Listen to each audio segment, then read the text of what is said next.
Hello, very good morning to you. Hope you're having a good time. Well, for most of you, it's a holiday, but I'm happy to be here serving you the most important news and discussing issues that matter to you.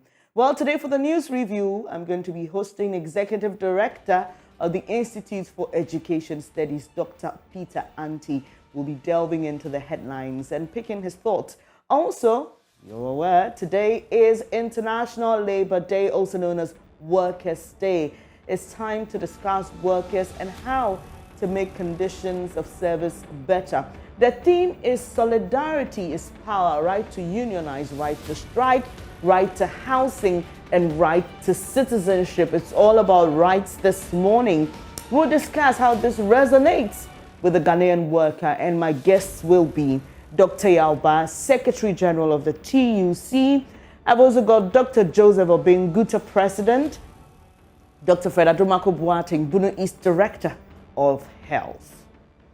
Also on the show, we'll take a look at how brain drain is affecting Ghana's workforce. It's a very important subject we've been touching on, but today being Workers' Day, we will focus a bit more on it. A study by Innovation for Poverty Action shows that Ghana was chosen as one of the best known examples of a sub-Saharan African country grappling with high brain drain.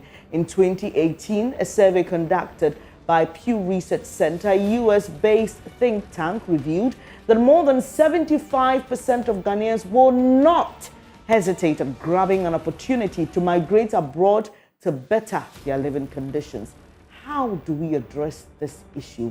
Well, we'll be speaking to Austin Game, who's a labor consultant, and Stella Jimalabi, 2022 National Best Teacher. It's a Monday, and we've got Drive Safe for you. And later, you will have the opportunity to share your thoughts with us on the issues that we'll be discussing via phone and social media. I'm Bernice Abu-Baidoo Lansah, and I'm privileged to be hosting you this morning. Do stay with me. Up next is AM News.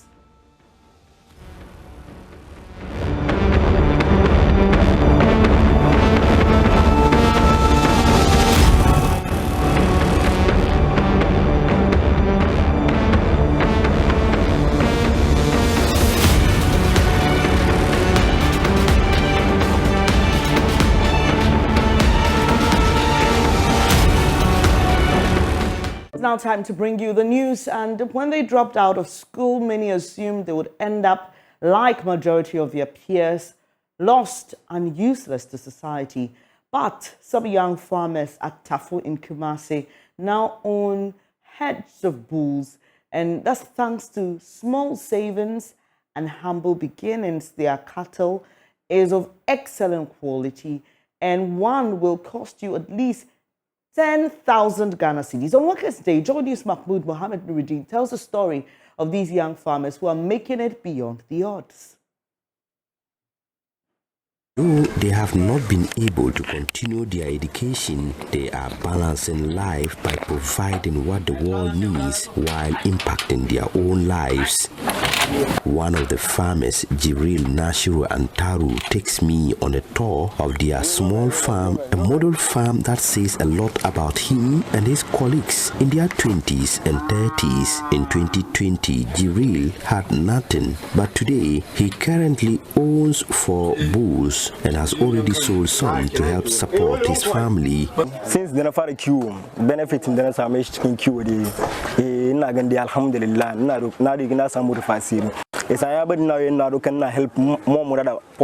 I've reaped many benefits from animal husbandry and have helped my parents care for my younger siblings while they pursue their education. Some of my friends have also joined in the animal rearing because of the numerous benefits. Other university graduates have also joined us.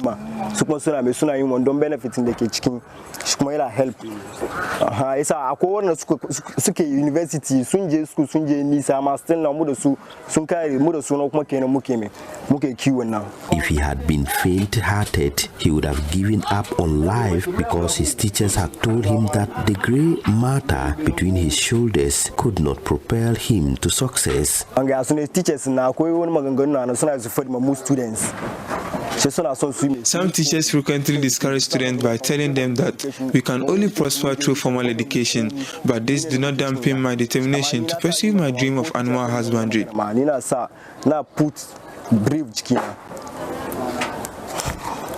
Together with his colleagues, they own about 100 bulls on a small plot in the middle of Old Tafo Zongo, a suburb of Kumasi. Ismail Abdallah, another senior high school graduate, is among the owners. Not everyone will be able to pursue formal education, but anyone can work and prosper. Because God is so good, I began by rearing sheep and goats and gradually progressed to cattle rearing. I began with 2 bulls, and by the grace of God, I now have 4 bulls, with plans to increase the number as time goes on.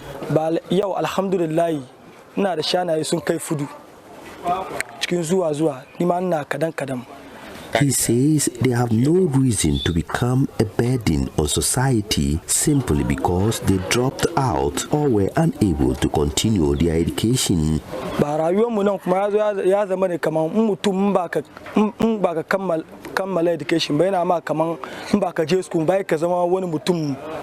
Our society believes that without formal education, one is unable to progress in life.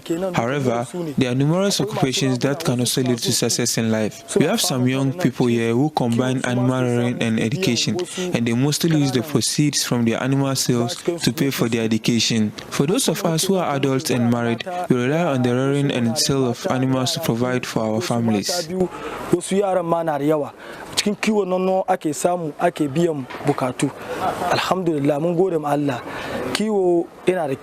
The farm has become a model for many people in the area and beyond. Jaif Abdurazak is one of the farmers. This is what we can do to help the nation.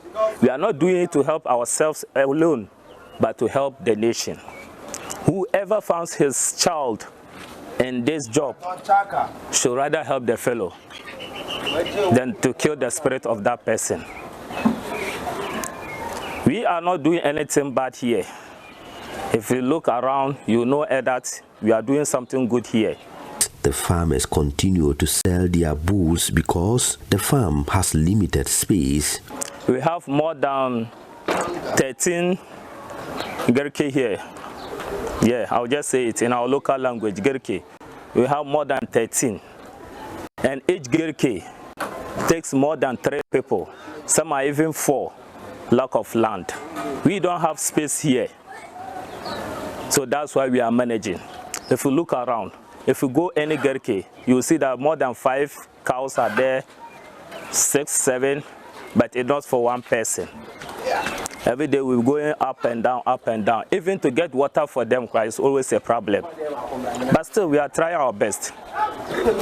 So we need prayers, we need support. Those who previously thought life would treat these young men unfairly because they were unable to further their education will be filled with jealousy once they learn how much the farmers make. We could buy a bull for 3,000 cedis or 4,000 cedis last year and rear it. You could sell it for around 8,000 cedis during Eid al-Adha. However, due to the current exchange rate, they could cost between 10,000 and 12,000 cedis or higher depending on the size of the bull. As a result, bulls are expensive this year.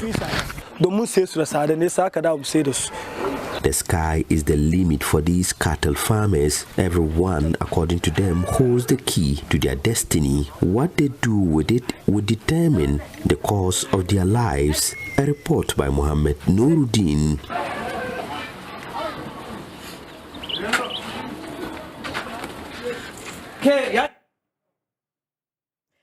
Away from Workers' Day, Ghana is one of the countries most affected by malaria, with over 5 million cases reported annually. In the Obuasi municipality of the Ashanti region, the disease tops the list of OPD cases. However, the indoor residual spraying program by Anglo Gold Ashanti has eradicated about 70% of malaria in the area. There's more in the following report. 23 World Malaria Day celebration, Anglo Gold Ashanti has called on organizations to collaborate with the mind to accelerate the progress of achieving the theme of this year's celebration. Edmond Odru Ejay, stakeholder superintendent at Anglo Gold Ashanti, pledged continued support to fight and totally eradicate malaria from the district. What the records before program made by Totonwa. Nurse or Chemu. Edward so 70% there yetimi akon etia na yasre all other partners now omabeka ho institution. We have made some progress in curtailing malaria in the district.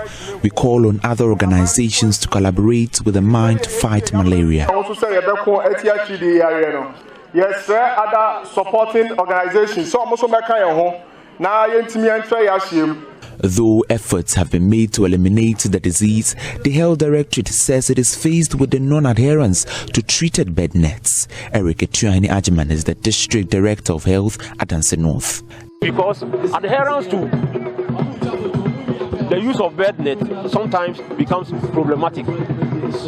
Bed nets have been given to you, the populace, just to hang it up and sleep in it. Yes, so people don't want to actually use the bed net. Again, when they visit the facilities and they are given treatment, adherence to treatment for the adult tablets or for general population is about 3 days. But once the person takes the first dose and the second dose and he becomes all right, he will not continue. Then the reoccurrence or still some parasite will be found in their bloodstream. The district chief executive for Adansin North appealed to the Anglo Gold Ashanti to reintroduce the anti-malaria spraying exercise in the district to help rid mosquitoes. Eric Kwekukusi spoke at the commemoration of the 2023 World Malaria Day held at Ayase. With the confirmation of the presence of a deadly new breed mosquito in the country known as Anopheles stephensi, I would like to make a passionate appeal to Anglo Gold Ashanti Ghana to reintroduce the anti-malaria spraying exercise in the district to help rid mosquitoes out of the district. This year's World Malaria Day is under the theme Time to Deliver Zero Malaria. Invest, Innovate, Implement. Anglo Gold Ashanti donated treated nets and mosquito repellents to some senior high schools in the district. For JoyNews, Nana Boachidankwa reporting.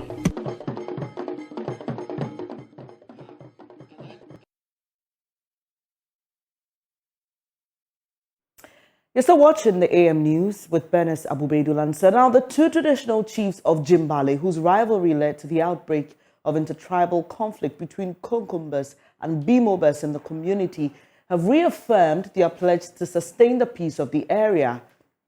They reassured their commitment to continue working together to ensure absolute restoration of peace, unity and harmony for the needed socio-economic development.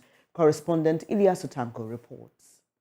The renovated health facility originally belonged to and was operated by the Lutheran Church Mission, which came to the area around the 1990s. The facility was established in 1994 by these German missionaries as a source of primary health care in a community and operated under their care until 2001, when they were compelled to abandon the facility and flee after a series of armed conflict between the two ethnic groups in the area. An attempt to revive the facility was again hampered by renewed violence in 2007, and since then the facility had been closed down, depriving the Bali community, which is the largest in the Junju-Nanswane district, of access to healthcare services and other basic public services. However, the community on Monday, April 24, witnessed an outbreak of joy and happiness when a member of parliament for the area, Oscar Liwa, held a ceremony to recommission the facility after funding its renovations. The mini Deba held at the forecourt of the facility was attended by Chief chiefs and people of the two ethnic groups and was characterized by drumming and dancing by the women in particular, who were more than excited to have a health facility at their doorstep. In his address to introduce the Member of Parliament as part of protocols, the District Chief Executive, Mr. Conlan Bitien, expressed gratitude on behalf of the Assembly to the Lutheran Mission for releasing the facility and to the Member of Parliament for renovating it.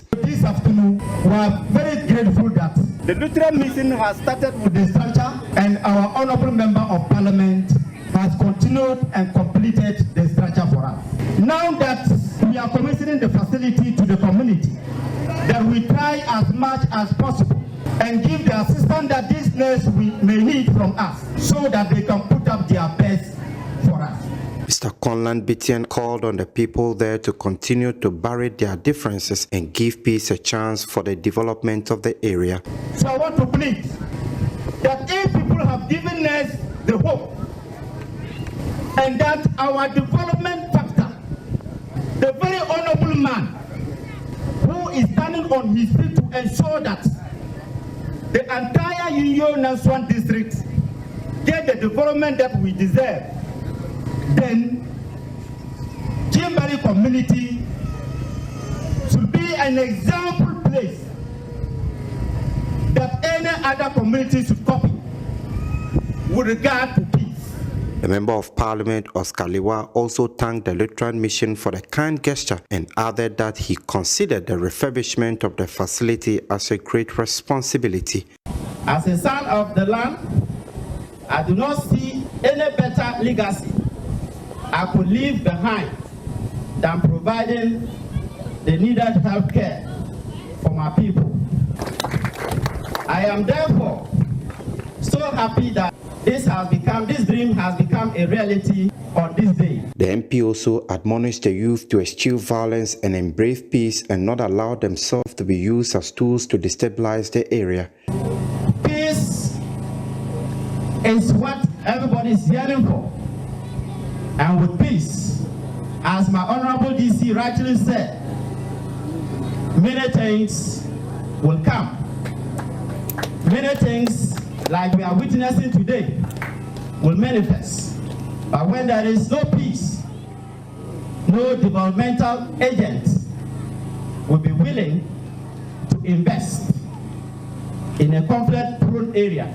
Also addressing the gathering were the two former rival traditional chiefs of the community. They both pledged to continue to work together to sustain the peace in the community. We need to come together. The dispute or the conflicts can never save us. It is only destroying us. It's only tearing us apart. So today, we are saying, we the two chiefs are saying that, as for the youth, we won't allow them to misuse us away again. Aside from the refurbishment works, the Member of Parliament also donated medical equipment for the immediate commencement of services and also a motorbike for the operations of the staff. The items were received by the District Director of Health Services, Yakubu Abdulrahman. The best way we can run this is for us to have our chiefs, their elders, our community volunteers to support our health staff to deliver quality health service. From Bali, Ilyas Sutanko reporting for JoyNews.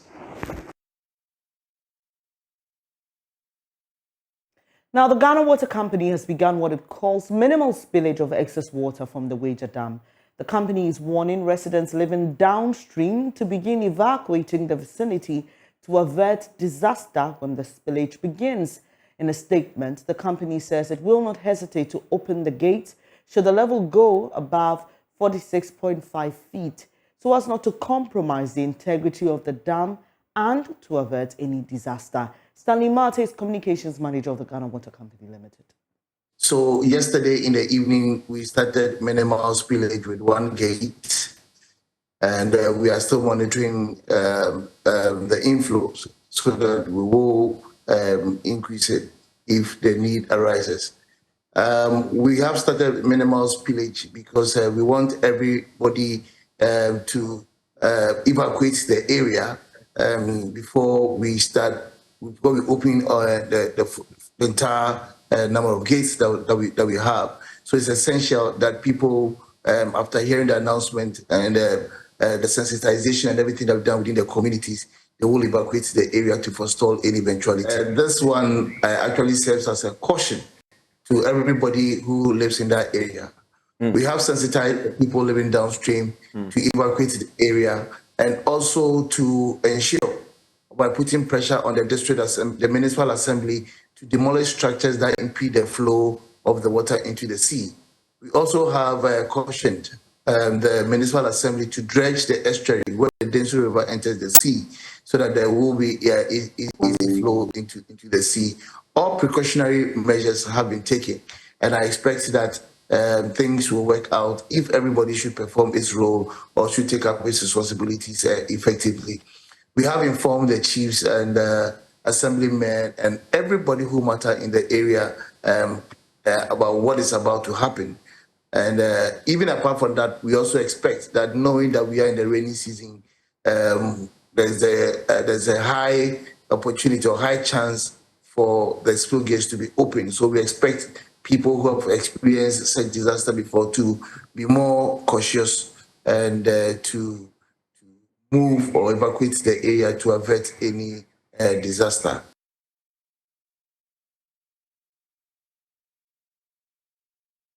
And that's how we end AM News today. I'll be back shortly, delving into issues in making headlines this day.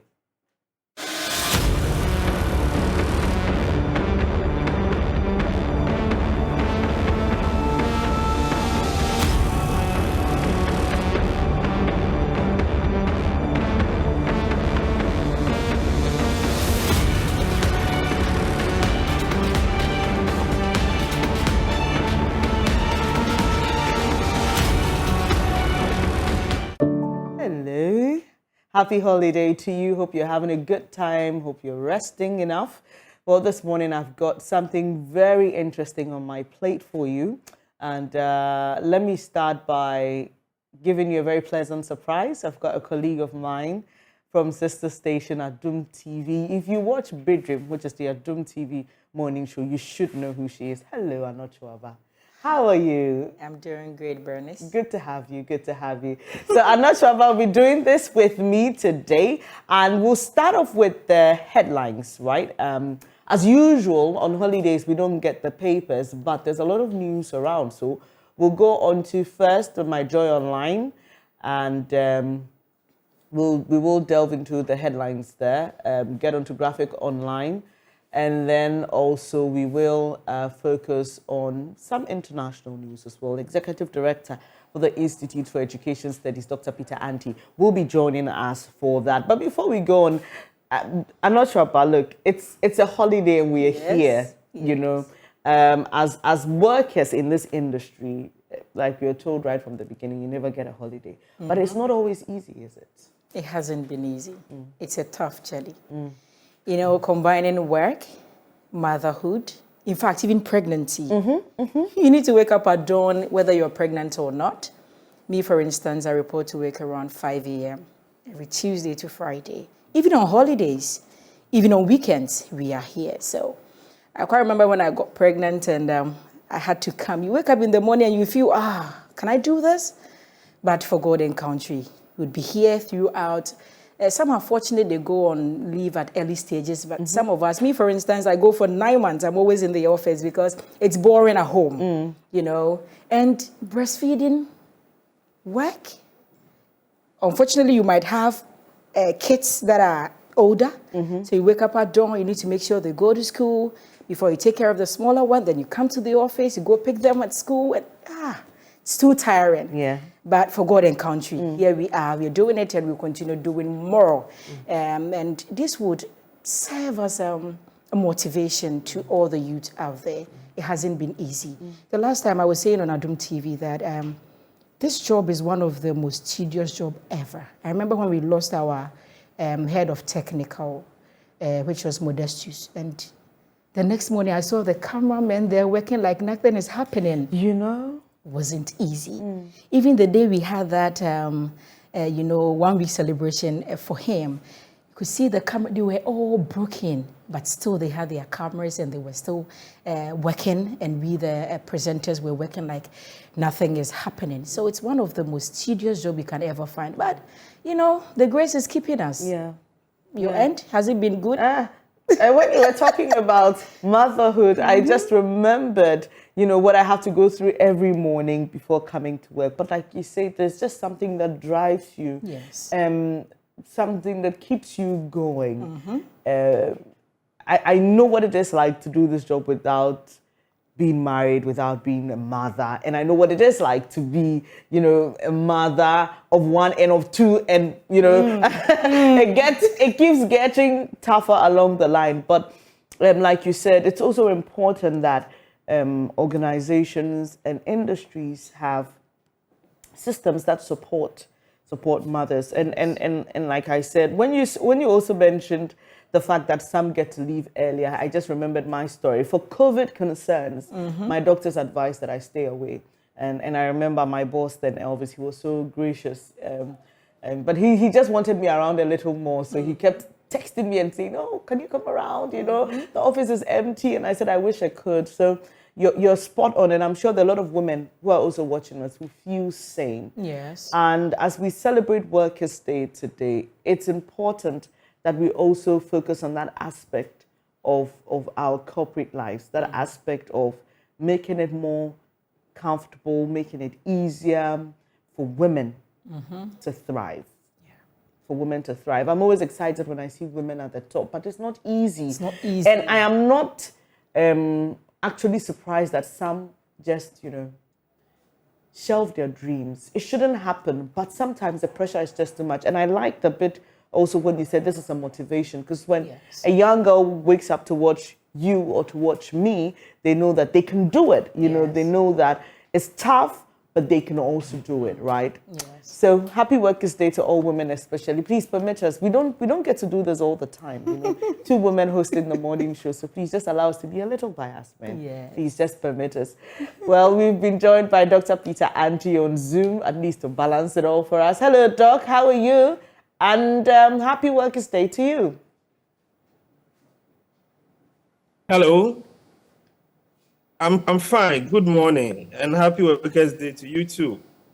It's interesting to look at how men are also doing their best to keep the home and at the same time engage in various kinds of activities. And I've enjoyed the conversation, especially the motherhood side combined with the work that we do. If you're a mother in Accra, you know how difficult sometimes it is, because you have to keep one eye on the family, another eye on the kids especially, and another eye on your work. And combining all these things sometimes takes extra grace from God to do that. We know that a lot of people sometimes even break down because of this. So it's interesting to listen to you to this kind of discussion, and we want to appreciate you all for the kind of work that you are doing, both in keeping the family and also in keeping the work. And this day we are celebrating is not exclusive to Ghana. It's worldwide, and it's because it's important to appreciate the contribution of workers to development in the society. We'll just delve a bit into the headlines, and I'll come back to take your thoughts on the theme for this year's Workers' Day, also known as May Day or International Labor Day. So let's start off with myjoyonline.com. Let's see what's happening there. Sorry. Minority takes on cocoa board after Mohammed's claims on cocoa sector. And anti-LGBT bill withdrawal of investment threats will not deter Africa. And that's Speaker Bagbin. Let's touch a bit on that one. And I'm not sure about, because you remember that when Kamala Harris came to Ghana, there was a whole conversation about a subtle mission to try and compel or lobby or promote LGBTQ plus rights in Ghana. And we had our Speaker of Parliament being very straightforward about it. Here again, he's speaking and he's saying that if you tell us that you will not invest in Africa again because of what we believe, we don't care. We'll still stand by what we believe. And Doc, I don't know what your thoughts are about that. Quite a vocal Speaker of Parliament. Many have said that they wish the president was as forthright. Yes, I think that the Speaker of Parliament has been so clear in his mind what the direction of the country should be when it comes to this this issue. I think the entirety of the country also believes that we should stand by our principles, our culture, our values, and our norms. So I think that is the way to go. I personally, I don't believe that we should allow some of these things to already come in and destroy the the moral fabric of our society, which is now going out of its way. You will see that some of the principles and the values that we used to cherish are gradually being eroded. And if we add this to it, then we are losing our identity as Ghanaians and as Africans. So the way that the West is going around this is what makes it a little bit disturbing, because you cannot force something into the truth of other people using economic conditions, as the speaker is saying, that they should not tie this kind of practices to the economic gifts or economic grants that they give Africans. And despite our challenges, we are clear in our minds that this is the path that we want to go. We do not want to add this to the already challenged society that we have, and I believe that is the way to go.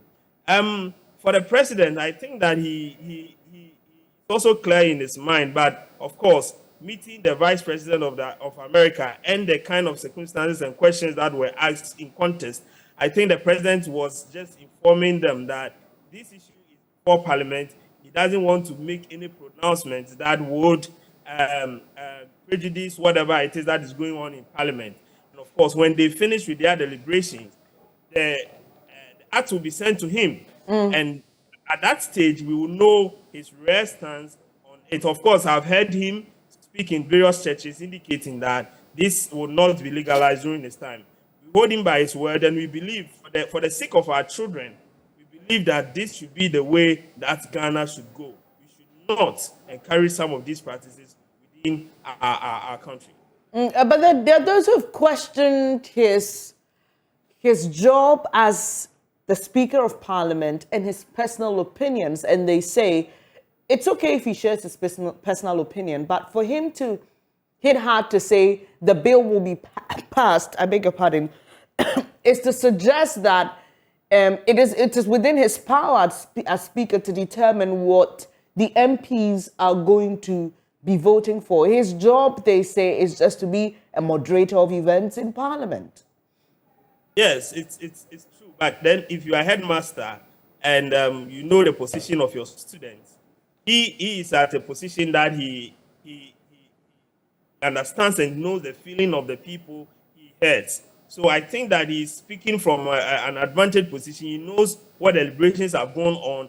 And for now, I don't think that we have heard any member of Parliament coming out to say that they are against the bill. I think the issue has been some of the sections in the bill that some people disagree with, and I think there have been some amendments and changes here and there. So I think he knows what he's saying. He knows that his people are ready to let this go through, and with his experience with parliamentary practices and where he stands now, I think that he's saying some of this because of what he's privy to that we might not be privy to.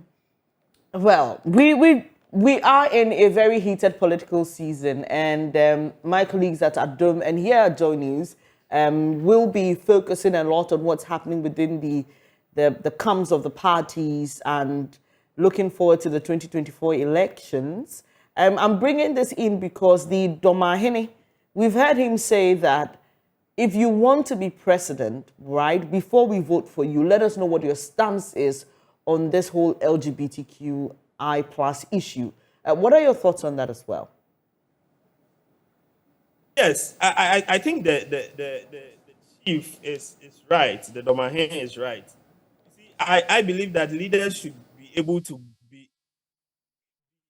they should be bold to state their stand by it, and suffer the consequences. That is my principle. If you believe in something, you say it, you stand by it, and you stand by you suffer the consequences. And I think that people who wants to lead this country, let us know what they stand in certain issues. They should not be lukewarm and play the tricks that it's like we are here, we are not here, and so on and so forth. And at the end of the day, some of these things will just go go on without the society having a full knowledge of what the leader thinks or what the leader knows. And that is why I believe that going into 2024, the world is shifting to this particular stance. I recently read an article in one of the states in America where even within the school community, even within the school community, there are laws being enacted that teachers can assist kids to take certain decisions about the agenda without reference to parents. And I've seen the video going viral on social media, and people are speaking against this. So we are moving to a certain kind of situation where if we don't have leaders who are principled, who can state their stand and push it forward and suffer the consequences, we might end up putting our kids in trouble. And when this thing gets into the school system, that will be the end of the generation that we are building. So I think that the Domain is right. Every single person who will be elected to lead this country, who will be elected to fight for the presidency, should be made to state their stand about this whole LGBT issue, and then let the Ghanaians decide. And then we'll hold the person by his words or her words that this is what he or she believes in, and that when he or she gets the power, he or she will do what is right by Ghanaians. Right. So there's more to what's happening online, and we'll just delve more into what is on the online papers and then take your thoughts on that.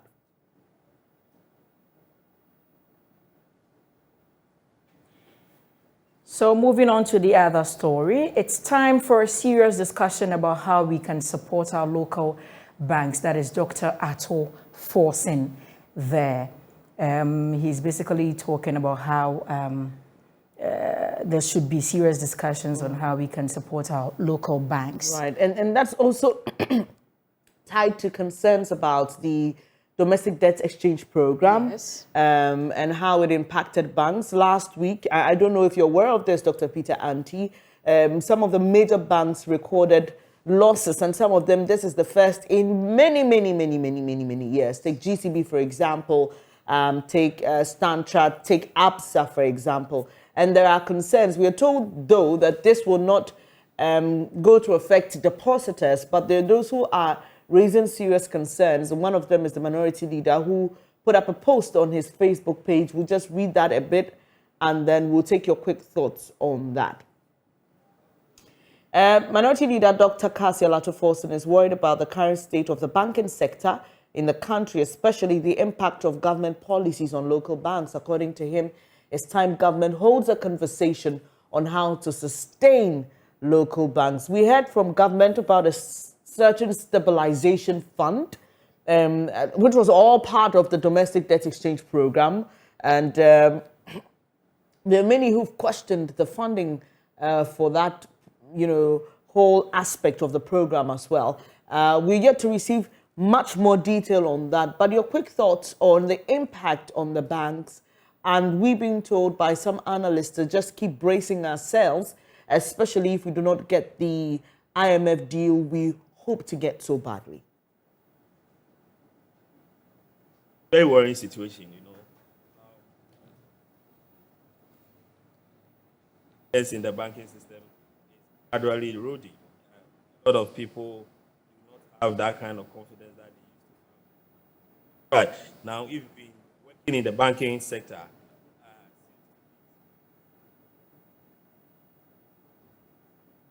how people lost their jobs during the first process of the banking sector.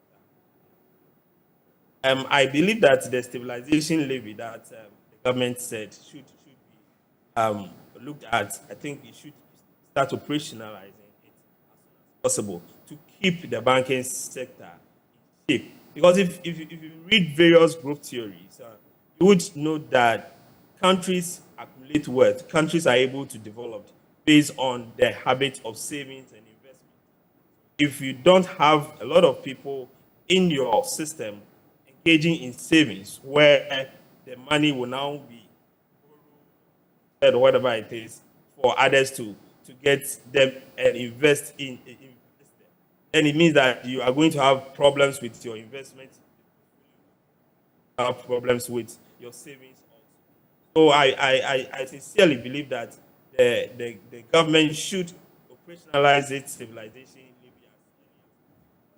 Some of the banks that are suffering should be given the needed assistance so that we don't have another round of collapse that we experienced during the banking sector cleanup. But for me, I'm concerned with the kind of confidence we are eroding, because it took us a long time to be able to build this kind of confidence within the economy in terms of the banking sector. And it seems that if you are not careful, we will erode all these confidence, and that will spell doom for the economy. Well, let's see how it goes with our quest to secure an IMF deal. Hopefully, we're able to get that. Some have said, of course, that will not be the magic one, because we know that that's just for balance of payment support, and so there have to be other things we need to do. And government has said so itself that there must be enhanced revenue measures, and that's what we've seen with all the bills. I'm not sure, but we're going to be paying more for juice and more for water. I was just telling someone the last time that every time you go to the market, sometimes when you hope to be one step ahead, right? You know that this was 400 cedis. Maybe you take an extra 150. You go and you're still surprised. Yes. You don't know what's like 800. 100% increment all the time.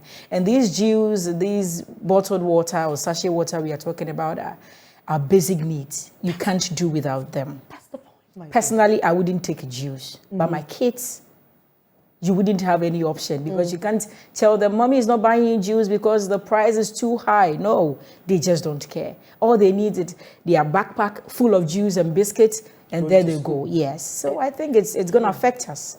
It's really going to affect us. And the ripple effect of that, because you see, I'm not sure, but like you're mentioning, I mean, without sounding insensitive, there are many people who have more mouths to feed. And even people, and Benjamin says it all the time, sometimes you're not even having your own family, but there are other dependents, okay? Yes. And so we're looking at how this is going to affect the basic economy of your home. What are the adjustments you need to make? And these are not casual things. These are serious things. Yes. I know people who've taken their kids out of certain schools because they can't afford it anymore, especially when the dollar started skyrocketing, especially if you're paying for your school, your kids' fees in dollars, but you're in Ghana. Another matter for another day. You have more than one child, two, and some would even have to pay feeding fee on weekly basis. Everything, prices of everything is going too high, and it's not the best. And the funny thing is, it's not as if it's certain that this increment will last for a week or two. You can buy it for 50 cedis today. You go tomorrow and it's like 300 cedis, and there is nothing you can do because it's a necessity. You need to get it. Just that you need to adjust.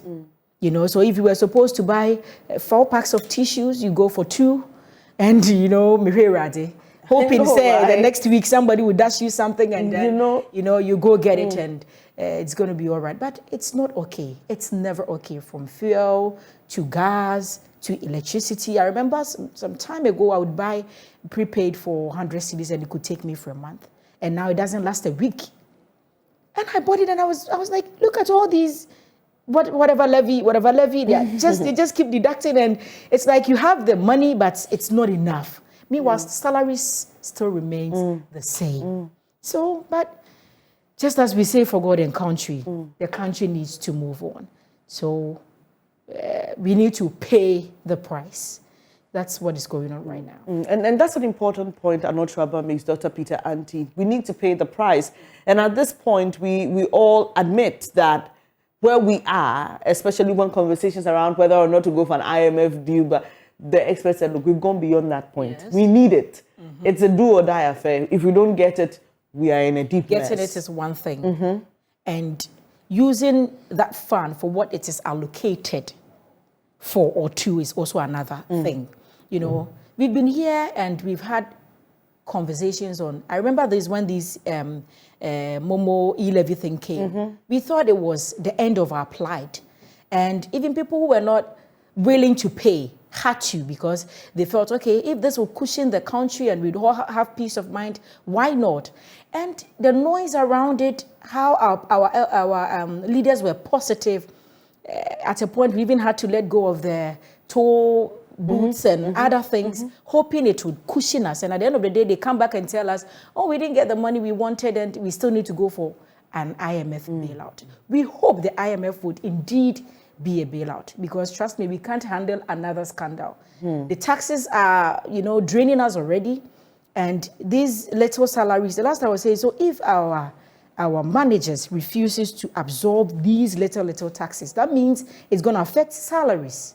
Right. It's going to affect salaries. These new 4 taxes, some of them will definitely affect us. Oh, they will. And the mega money we are taking, you know, fuel is already, you know, taking it all. And we are, Ghanaians are magicians, I always say. How we survive throughout the month. Because if you sit down and you calculate your income and your expenditures, like 4 times your income.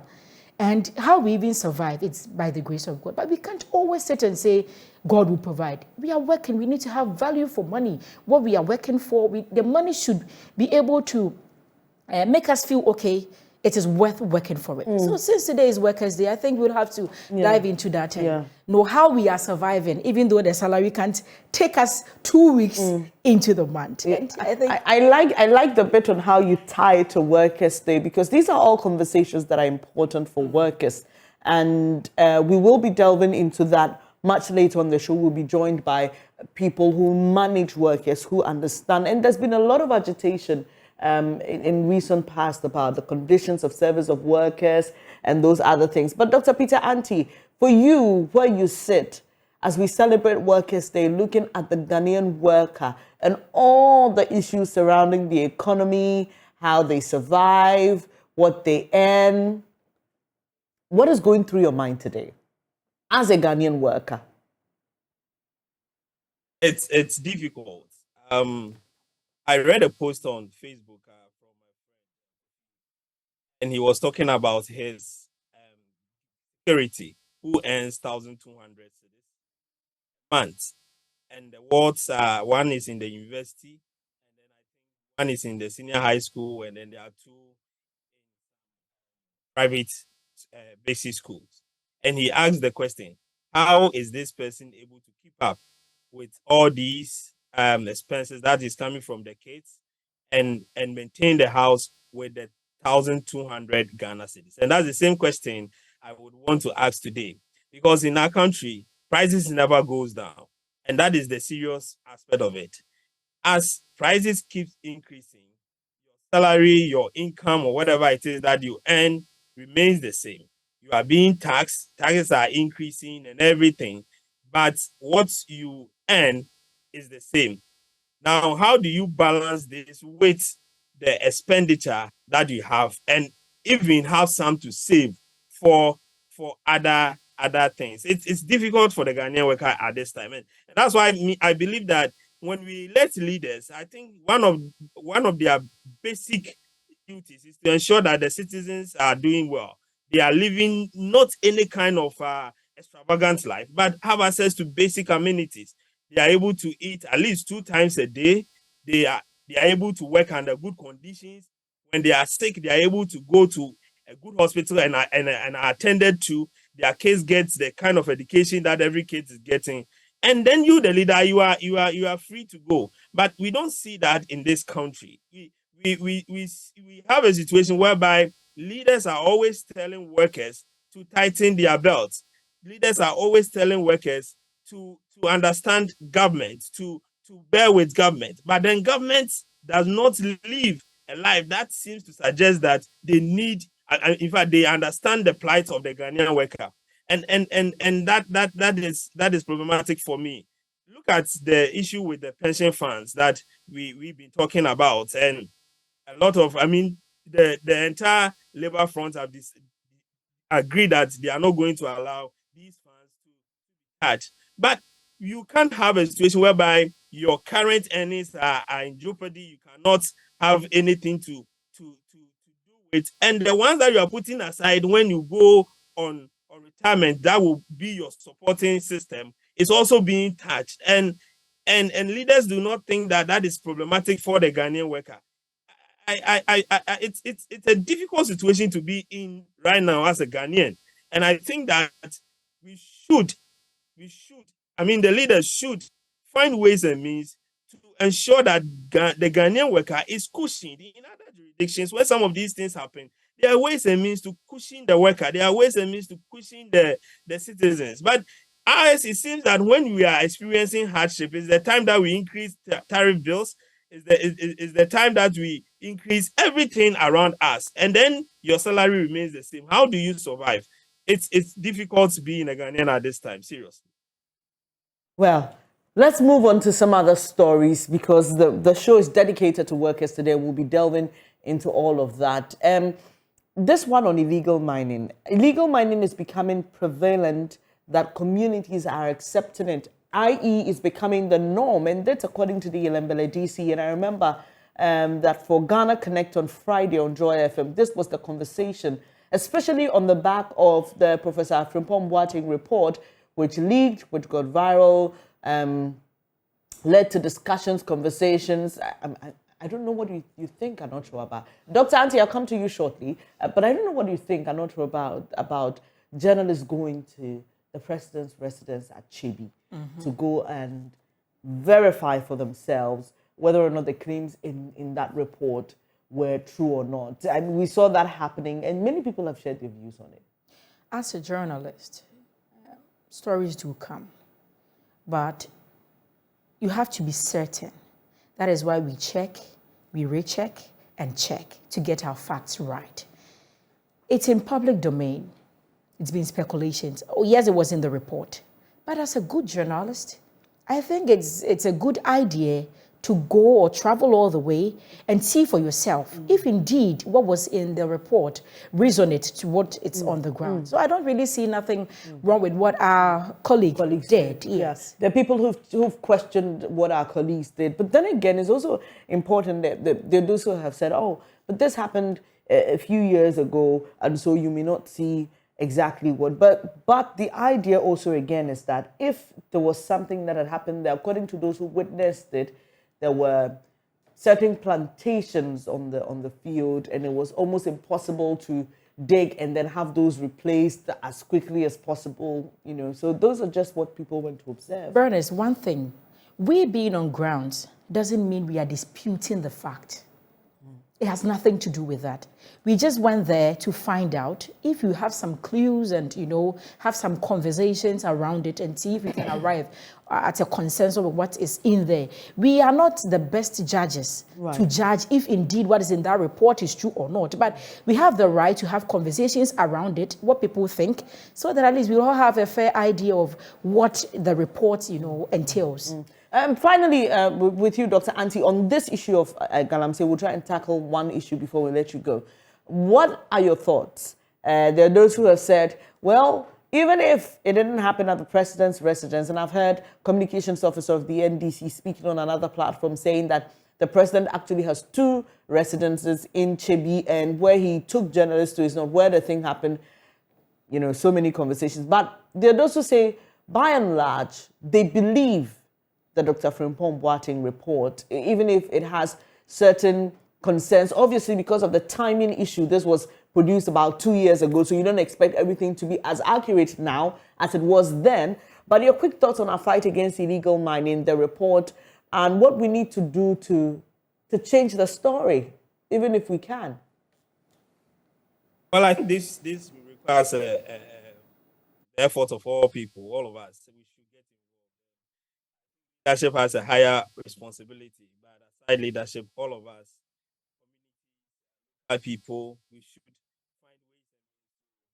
find ways to end this. I believe that there are people who live with these challenges. Last time I spoke to Ben, and I was telling him that I have worked on a research on cocoa issues in Ghana from 2016 to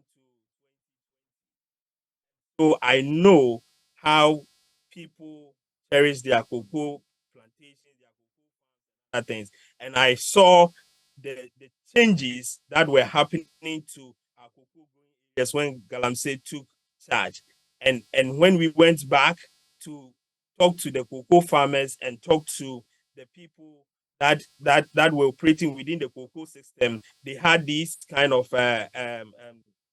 social groups and other things. Most of them had collapsed because they were not, their cocoa farms have been taken over by Galamsey activities, and they were not able to produce the cocoa that they want. So I have a personal experience with the challenges of Galamsey on our cocoa production in Ghana. And I don't think that anybody should downplay the impacts of Galamsey on our lives. I think that what leaders need to do or need to know is that there are people that who are living this challenge. They know, they are feeling it. It's happening in their community. And that's why sometimes when people come on TV, on radio, and they are defending some of these things, I ask myself, are these people aware that there are people living in these communities? There are people who know that these and these people are undertaking this kind of activity. So what are you doing? You are trying to insult the intelligence of these people. I believe that leaders should be forthright with us. Those who are engaged in it, we should find ways and means to deal with it. And we know the value chain. It's not those young guys on the field that are really benefiting. There are big men sitting in their offices somewhere who are really behind the Galamsey. And if you want to stop this, we need to go for those big people. When you're able to curtail that side of the value chain, those who go on the field, they are just laborers who need some job to do, and they don't even earn much from the activities that they engage in. So let's renew the fight. Let's be committed to fighting it, and let journalists also come out with the what they have observed on the ground. I believe that whether the reports from Professor Performanso were hearsays or whatever it is, there should be a way to validate it, and that is why we have our various institutions that are to undertake some of these investigations. We need to have these strong institutions that can take up these challenges that involve government, so that at the end of the day, we'll be able to safeguard the environment and the safety of all of us. The water bodies are being polluted, and all those challenges that our environment is going through. I don't think we deserve that. And for now, I only believe that we can have institutions strong enough to stand up, pick some of these challenges, these issues, and then investigate to the latter for us to see how best we'll be able to move the environment from its current state.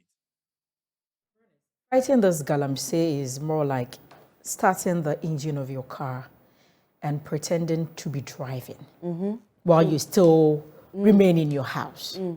It looks like we are deceiving ourselves, because I don't really know who we are deceiving. In the public space, they make it look like, yeah, we are fighting it. But if you are on grounds, I lived most of my life in Dunkwao. And in Dunkwao, from Chechere to Wasay Kropon to Diaso, they are all Galamsey towns. And when you're on grounds, you know it's still going on. Our thing is as milkish as it can ever be. So who are they deceiving? So this then is like, it's like we're not doing anything. But they want to prove to the international market or to prove to everybody, yes, we are doing it. But on grounds, nothing is happening. And as Doc is saying, we go and we arrest the boys on field. In fact, they don't own the concession. They didn't buy the concession. They didn't buy the excavators. You know, so we need to tackle from where we have to, then down. But it's unfortunate, these same people are the powerful people in the society that you can't touch. So touching them means you are losing 2024 election. Touching them means there is nobody to sponsor the party. Touching them means, oh no, the party would lose. And for that reason, Like I said, it's like starting the engine of your car and pretending to be driving, vroom, vroom, vroom. Meanwhile, and but some years to come, we would know that. Oh, my dear, we've already started seeing it. The doctors are talking about children being born with certain deformities. Yes. We are finding some traces of chemicals in our water and in our food. It's a sad thing, and I always say we have been fighting this on air, and just permit us to just go a little beyond the usual time we end our headlines, because this is important. And I get saddened, I get upset, I get frustrated, because I remember so well when we started this fight against illegal mining, and the drive and the conversations and the look. Our colleague Erastus Asare-Donkor, for example, he literally put his life on the line. Yes. To go out and tell stories. There were some of the places he went to with the mandated task force, and they got there and they found soldiers guarding. Before we realized there was an injunction. Do you get it? Yes. So it's just complicated, and you hit the nail right on the head. I mean, I don't know how else we're going to solve this, but it saddens my heart. And I remember listening to Newsfile over the weekend and hearing Samson share a message from Mr. Kofi Bentel on how he believes that we are where we are because this was not government's fight in the beginning. It was the pressure that people put on government that made government decide to fight. Are they really fighting it? And so it's not like we really wanted to do it. We did it because the people wanted it. So, and that's why the impact we want to see is not what we've seen. This is basically like all of you, getting the gold. You're too many. So 100 people should set aside and we focus on 5 getting the money because those 5 would support the party. This is where we are. Sadly, this is where we are. Dr. Peter Anti, thank you so much for joining us this morning to do the online review. And I see you nodding in agreement, especially to what Anoch Waba was saying. And it's always great to have somebody share the story, especially if they've grown up in areas like that. They give you first-hand information. And that's the important thing. It's not hearsay. She has experienced it and she's saying it. So I just pray and hope that we can change the story. We appreciate your time, Dr. Peter Anti. He's Executive Director, Institute for Education Studies. And that will be it for the headlines today. Sorry we couldn't bring in the international news updates like we said we're going to. But it's basically been a conversation around the headlines on myjoyonline.com. We'll take a quick breather. We'll bring you sports. When we come back after that, we'll be delving into conversations around the Ghanaian worker this day.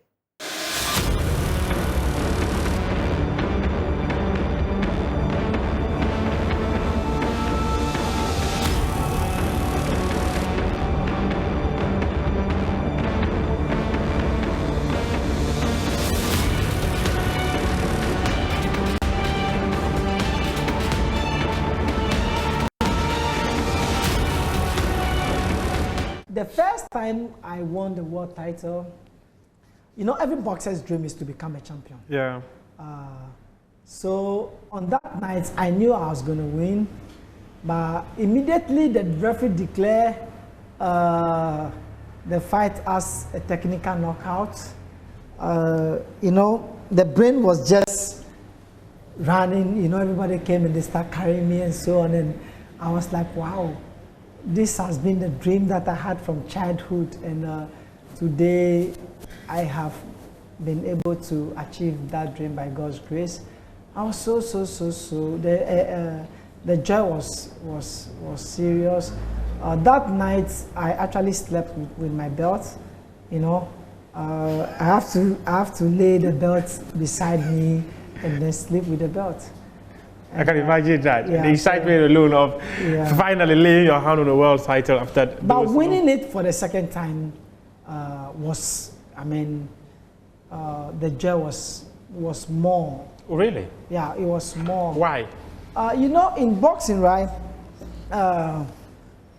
Floyd Mayweather is a fighter who has never lost before. And I've always loved him for that. But to the boxing community, they do not respect fighters who has not lost before.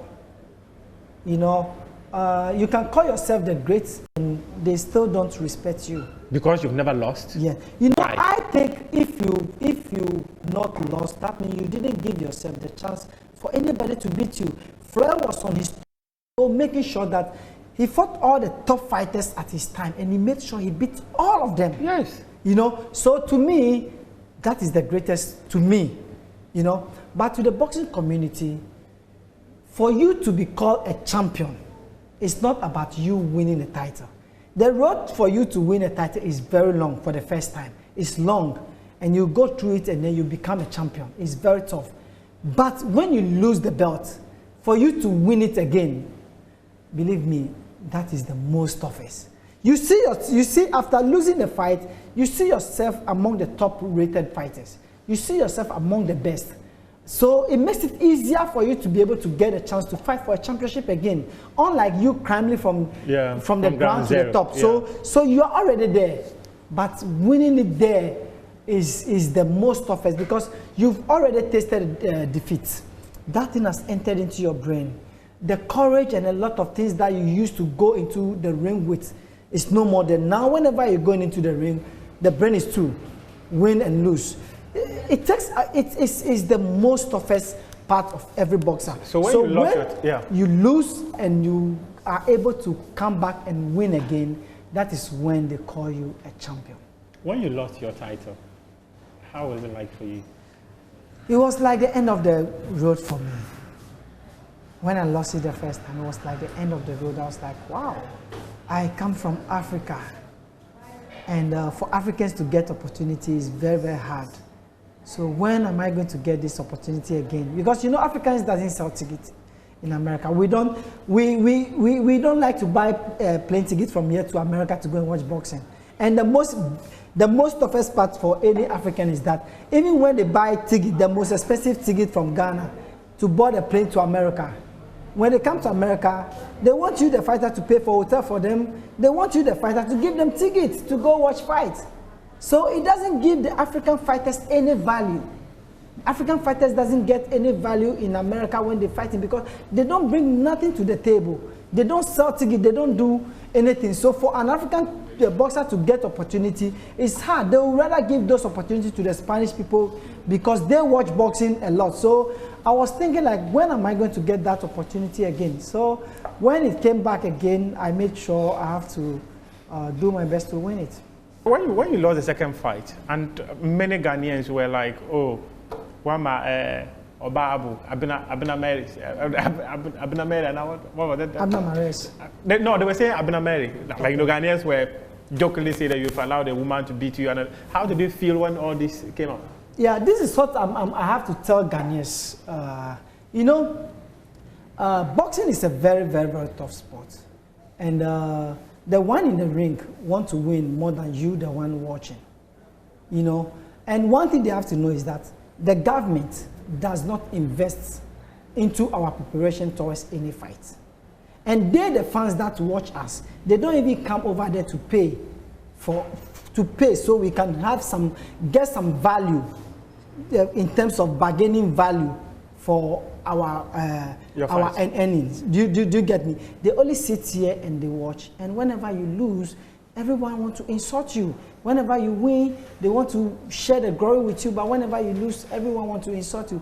But you win. You want to win more than they want you to win.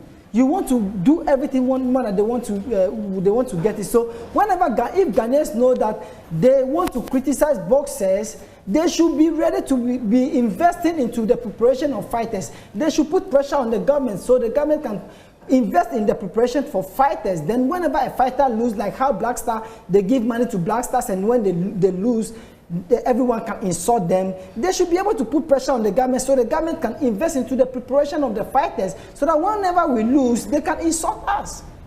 You know? That's quite an interesting one. But there are people who also argue that national team is a team sport. Boxing is an individual thing. So there are people who can argue that. And when you're going for a major tournament, it's a tournament that the country has registered to be part of. Boxing is an individual boxer who has gone to register. So when the individual goes and he wins or he loses, they should keep quiet so that he can come home and have his rest.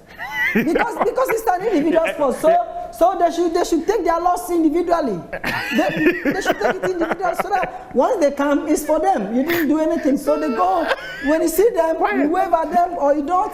They are, you know. But if you know, that's all. Don't say anything. After that fight against Abner Mares, your career took a complete nosedive. What happened? I think that those low blows from Mares took me a very low. It took loads of energy out of you? It took me very low in terms of my career. Not because it took energy of me, but that particular fight actually took a lot from me. If I hadn't engaged in the second fight, my career would have looked a little better. But I would say God knows best. God knows why everything went that way. So would you describe that fight as your lowest moment as a boxer? Yes. Wow. You also had many planned fights that were cancelled. What happened? Remember those ones? That, yes. In fact, when we became partners and in some of your fights, I remember one we went for the weigh-in. We were there when the opponent was not coming. What happened? What happened that most of your fights were cancelled? I would say at a point of time between 2012, 2013, I was installed at Warrior Chief, Toby Kaleto, in the Volta region. And after that installment, a lot of things started going off in my career. Even in the US, before I have to move from the US to Ghana, I was facing a challenge. I was facing a challenge in the US where, because I was staying in New York before I moved to Vegas. Okay. So staying in Vegas for some time, I have to now change my my license from New York license to Nevada license. So, excuse me, going through medicals to get the Nevada license, there were a few, I failed, not fail, but there was a problem with one of my medical. So I have to go back and do other exams just to confirm what they see. And when I went to do all those exams, there was nothing wrong. There was nothing wrong with me. But still, when I go to the other one, there's still problem. But when I go to check, there's nothing wrong with me. So I was having challenges getting the Nevada license. So I decided to come back home. I decided to come back home. When I came back home. You said you were in Skin as a chief, right? Yeah. You have some roots from the Volta region? Come again? Do you have some roots from the Volta region? I'm 100% Voltarian. But you were born in Sukura? I was born in Sukura, yeah. Oh, okay. But I'm 100% Voltarian. Oh, okay. Yeah, so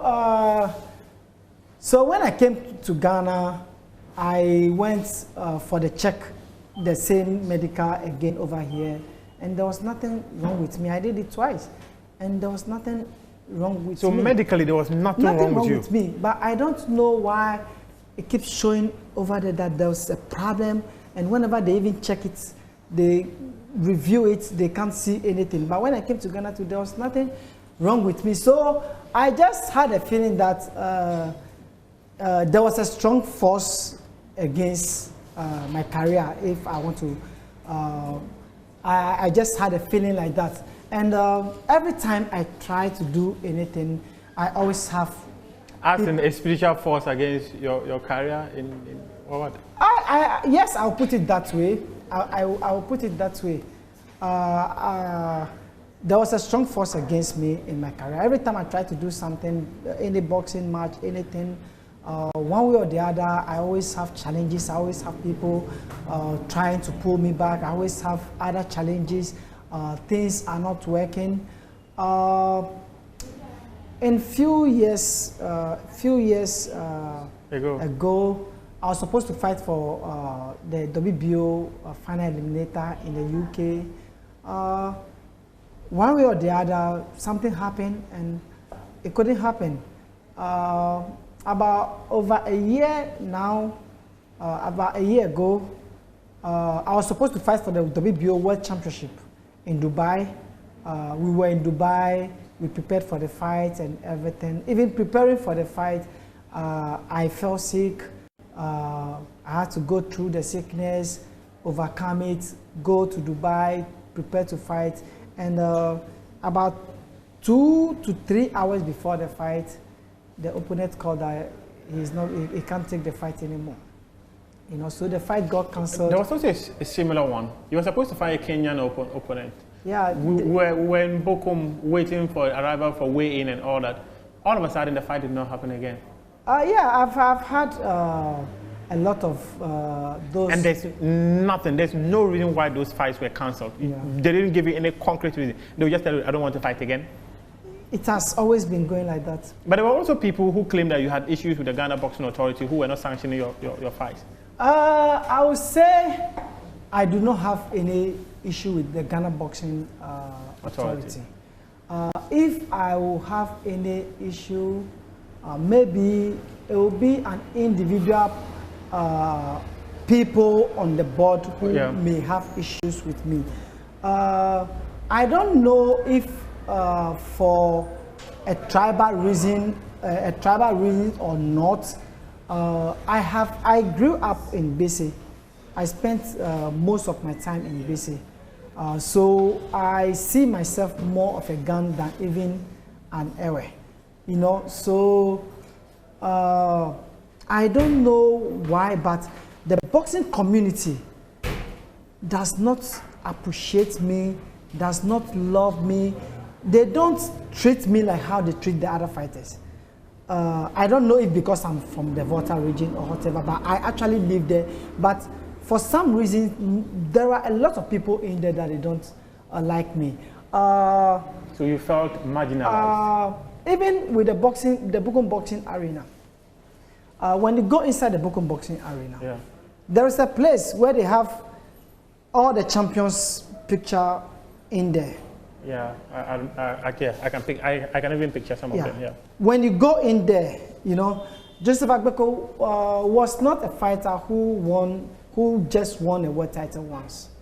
When you look at the champions, from the greats Azuma Nelson, DK Poison, everyone, if you want to mention about 3 or 4 great champions among all the 10, you mention me. Because I was 2 times world champion. I even added a bonus one, which is IBO, and IBO is not a regular world title. So I would say 2 times world champion.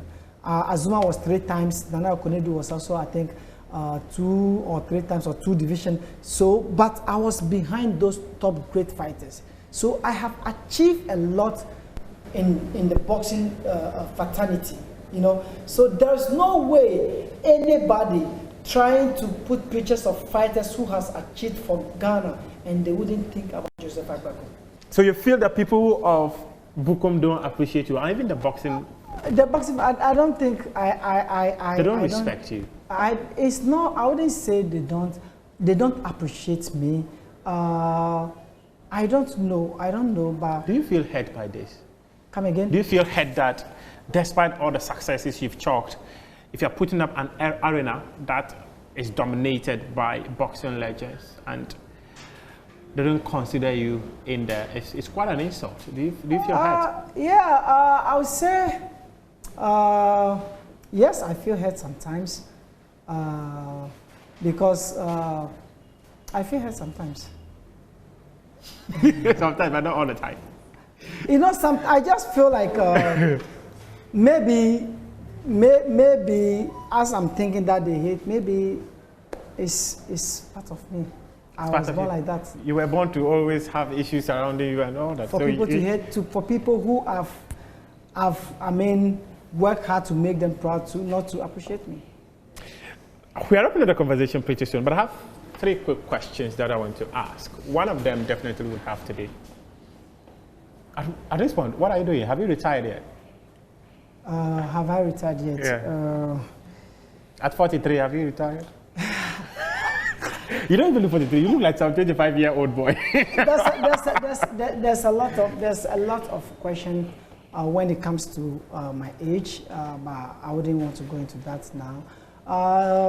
Am I retired? I would say yes. I have retired. I have retired from boxing.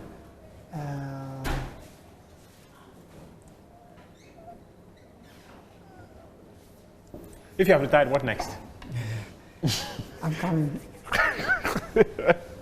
I think just a second to calm down. Yeah. Yeah. Okay, let's go. Have you retired yet? Yes. You have retired. Yes, I'm a retired boxer now. When I started going through those challenges, trying to make fights, trying to come back, you know, it got to a time that I realized that I wasn't fighting my opponents, but I was fighting the boxing fraternity.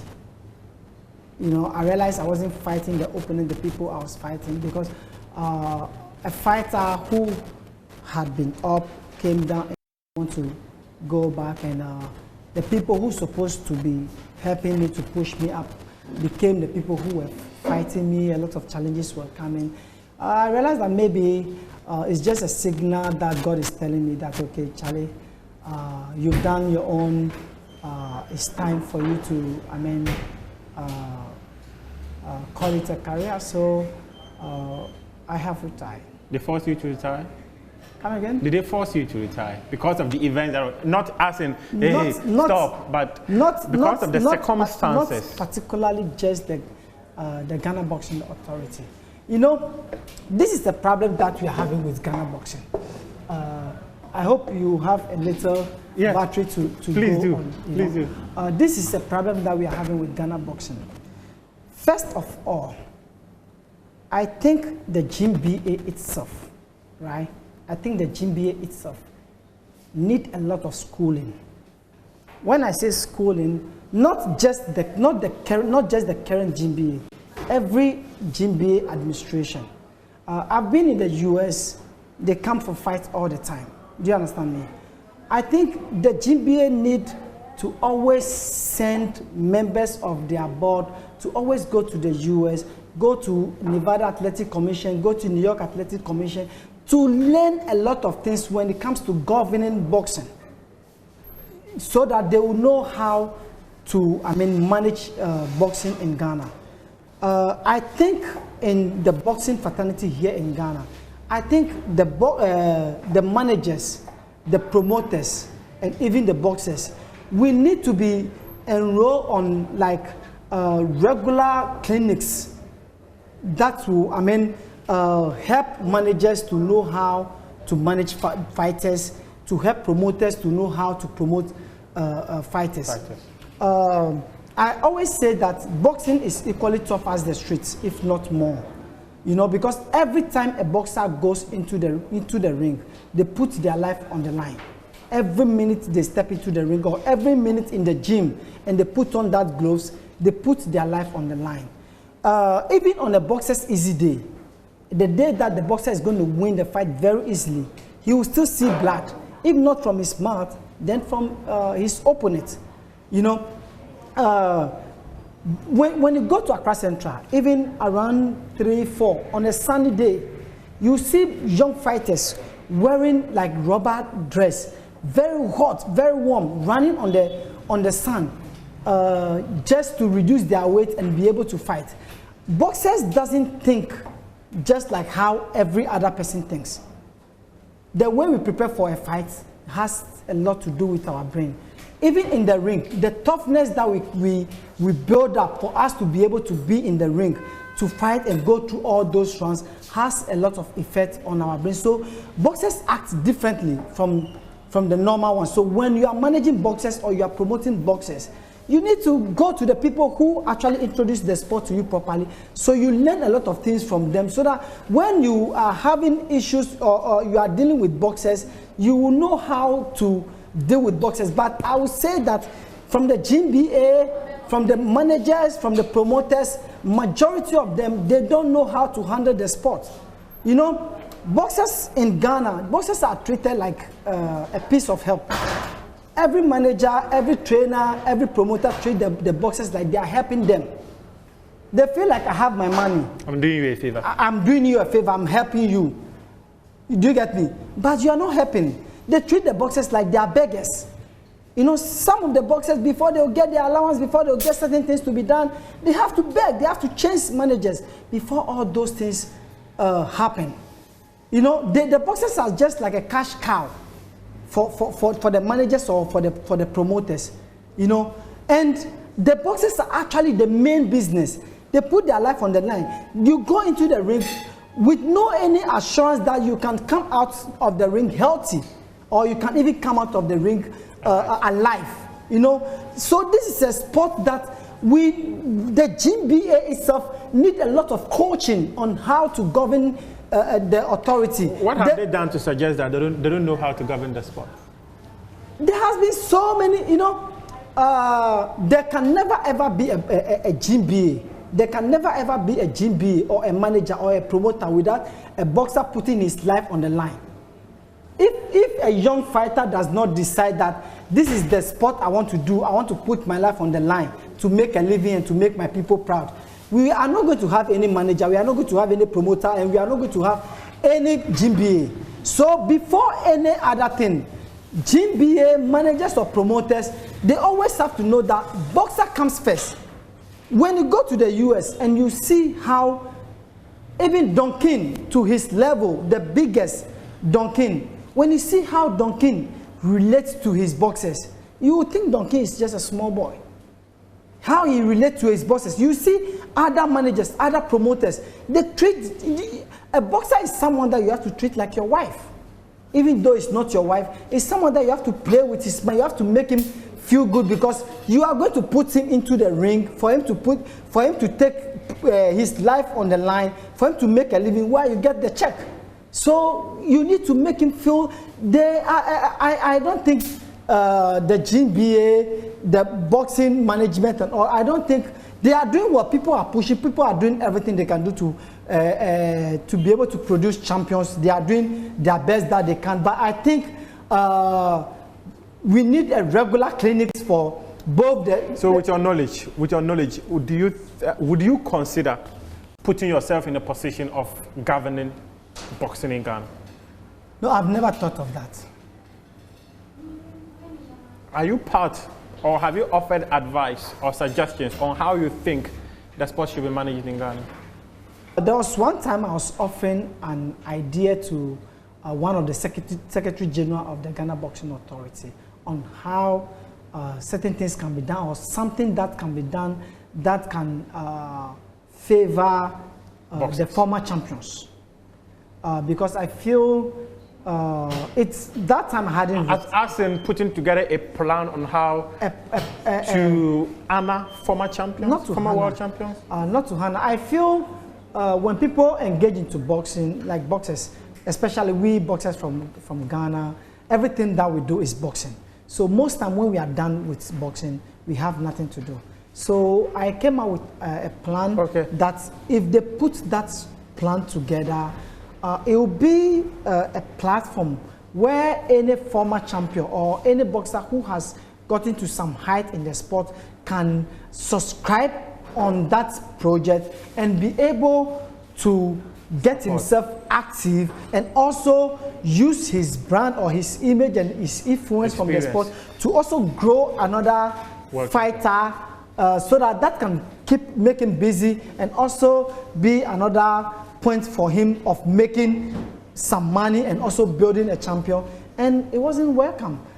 Because why didn't you put it on paper? You have just put it on paper. When you put it on paper, it's documented. They have the document lying down there. This is from Joseph Abu-Baidoo. If someone leaves, whether it was Peter Zones, it was Moses Fuamone, it is Ibrahim Korte, when he comes, the letter is there. I was sharing the idea with the secretary, and the secretary wasn't accepting the idea, but he was coming up with another idea that can bring money directly to the Ghana Boxing Authority. do you get me? He was suggesting another idea that can bring money directly to the Ghana Boxing. They want money, you bring them That ideas. is why I said the GBA need to go to the athletic, like the Nevada Athletic Commission of New York, to learn, because those people know how to make money. Those people know how to regulate the sport, so they're able to combine where the two. they'll be able to sport and make money. They know how to do that. They know how to be able to groom the sport and be able to make money to manage the whole thing. But if you don't go to those people, you won't get an idea. So what next for Joseph Abuko? What do you have? Do you have some plans? Are you considering being a boxing promoter, a boxing manager, a boxing coach? I have the Joseph Abuko Foundation. Okay. When I was coming up as a fighter, I grew up with a lot of fighters that I considered to be more talented than myself, but for some reason they couldn't get the chance to become champions. Yeah. And I feel the cause has to be from lack of maybe guidance or lack of management or something. So Joseph Abuko Foundation has been working on a mentorship project that will put some light, some guidance and stuff on some particular boxers that I see talent in them, and I think that is how I can also give back to the sport. Joseph Abuko Foundation is also working on a project with Ace Power Promotion, Origin 8 Limited. I know them. On a project called Street to Champion. Street to Champion is a poverty elevation project where we want to use boxing as a tool to elevate poverty of the streets, for us to be able to, to help the boys of the street. So I'm still working behind the scene to be able to, give back to boxing. Would you consider management or coaching in boxing? Or even promotion? Would you consider that? Promotion. I've been a promoter. I've promoted I think twice or three times in Ghana. My promotion actually made a change in Ghana boxing. 2013. Fresh King Entertainment promoted a fight at the Accra Sports Stadium. I recall. Which was a massive one. The night was filled with a majority of the celebrities in Ghana. It was an international fight, and that was the first time that a fight was staged in Ghana where we had all the ring light and everything. And after that, people start to put that into consideration. People start using the ring light and everything. So my promotional company has actually... Is it still active? It's not active, but definitely... Will you bring it back? I'm going to come back. You're going to come back? Yeah. It will be a travesty for me to end this conversation without talking about, in fact, 3 boxers, not 2 boxers. Richard Comey, Isaac Dogbe, recently in their fights against Ramirez and then Robaisi, they both lost their fights, taking our boxing further downward. Many people are saying, what next for us? Did you watch those fights, though? Did you watch the fights? No. In your spare time, what do you do? It means you've given up on boxing. I watched some highlights of the fights. Oh, okay.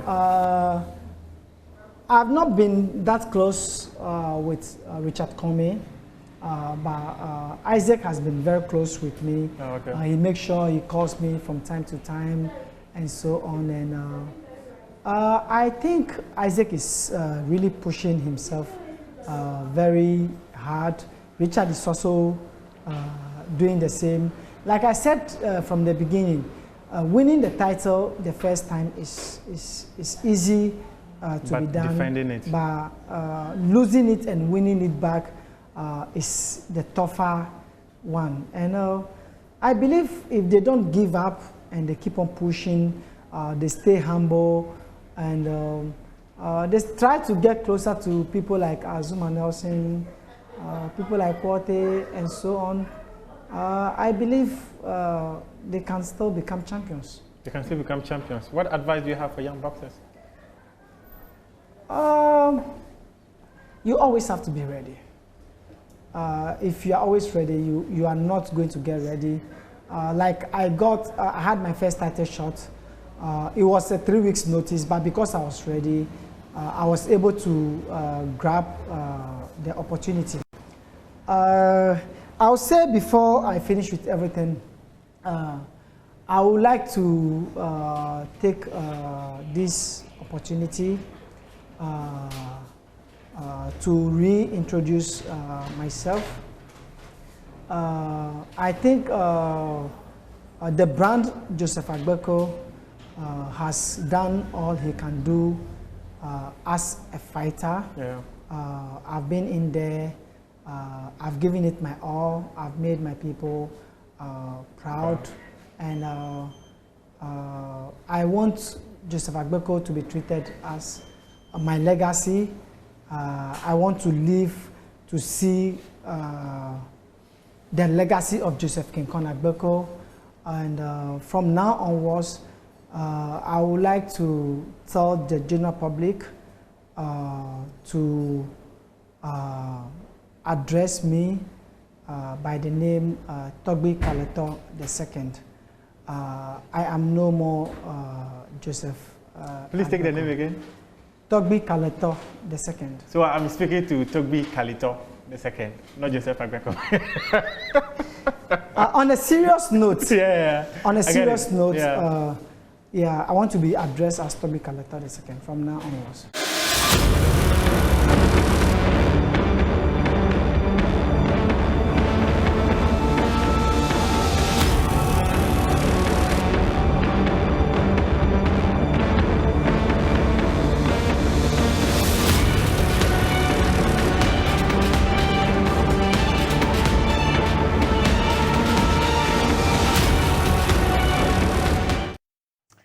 Well, happy holidays to you once again, and to all workers, happy Workers' Day. It's now time for us to have the conversation about the state of the Ghanaian worker. We're looking at the rights as workers, the opportunities for progression in labor, what our rights are as workers, and whether we enjoy those rights. Most importantly, whether as a worker you're satisfied with what you take home as against your input in working. I've been joined by Dr. Fred Adomako-Boateng. He's the Bono East Director of Health. Good morning to you once again, and happy holiday to you. I see that today you're coming to us from your home and not the office, I guess. Tells me that you're already enjoying your day away from work. Actually, I'm having a time with the family. Okay, that's good. Please tell them to permit you just a few minutes to spend your time with us here as well on the AM show. But Doc, talking about Workers' Day, for you as a Ghanaian worker, we speak to you, we see the strides you make in the health sector in the Bono East region, which was one of the newly created regions out of the original 10. And I must say that you're doing well with what you're doing in the Bono East region. But tell me how you feel as a Ghanaian worker. Anything that comes to mind that you'd like to talk about? I think today I will take the opportunity to really thank the people who have made us who we are. As you rightly said, Bono East is one of the newly created regions. We are actually six of us. We call ourselves the Big Six. So you have Dr. Marion Oko, as the regional director for Western North. We have Dr. Shetantu Kubio, who is the regional director for Savannah. We have Dr. Abu-Baidoo, who is the regional director for Northeast. We have Dr. Samuel Pamela Boache-Boateng, who is the director for Ahafo. We used to have Dr. Aduke, who was the regional director for OC, but now he's the regional director for Upper West. But we have Dr. Osei Kufuor, who is the regional director for OC. We want to use this opportunity to thank Then Council Chair for Ghana Health Service, Dr. Yao Yabua, and Dr. Insia Asare, who was the then DG for Ghana Health Service, now the Presidential Advisor.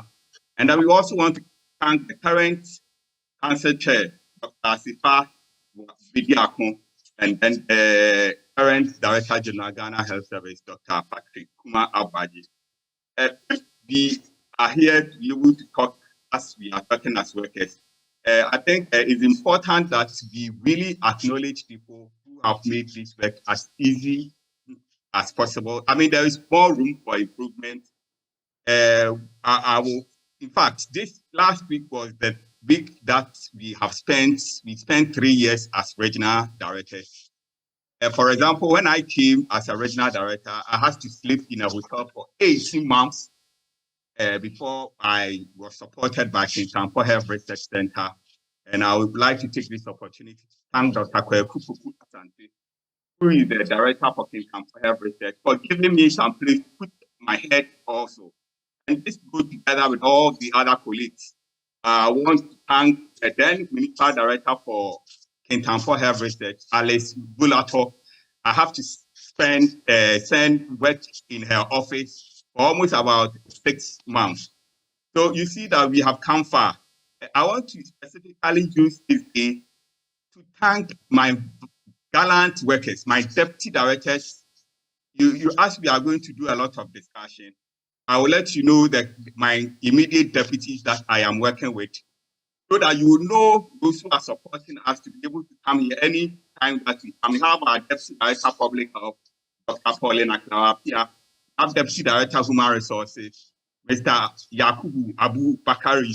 We have Deputy Director Clinical, Ms. Helen Agojo. We have Deputy Director Finance, Dr. Harry Oku Neti. We have Chief Pharmacist, Dr. Kwamina Oku.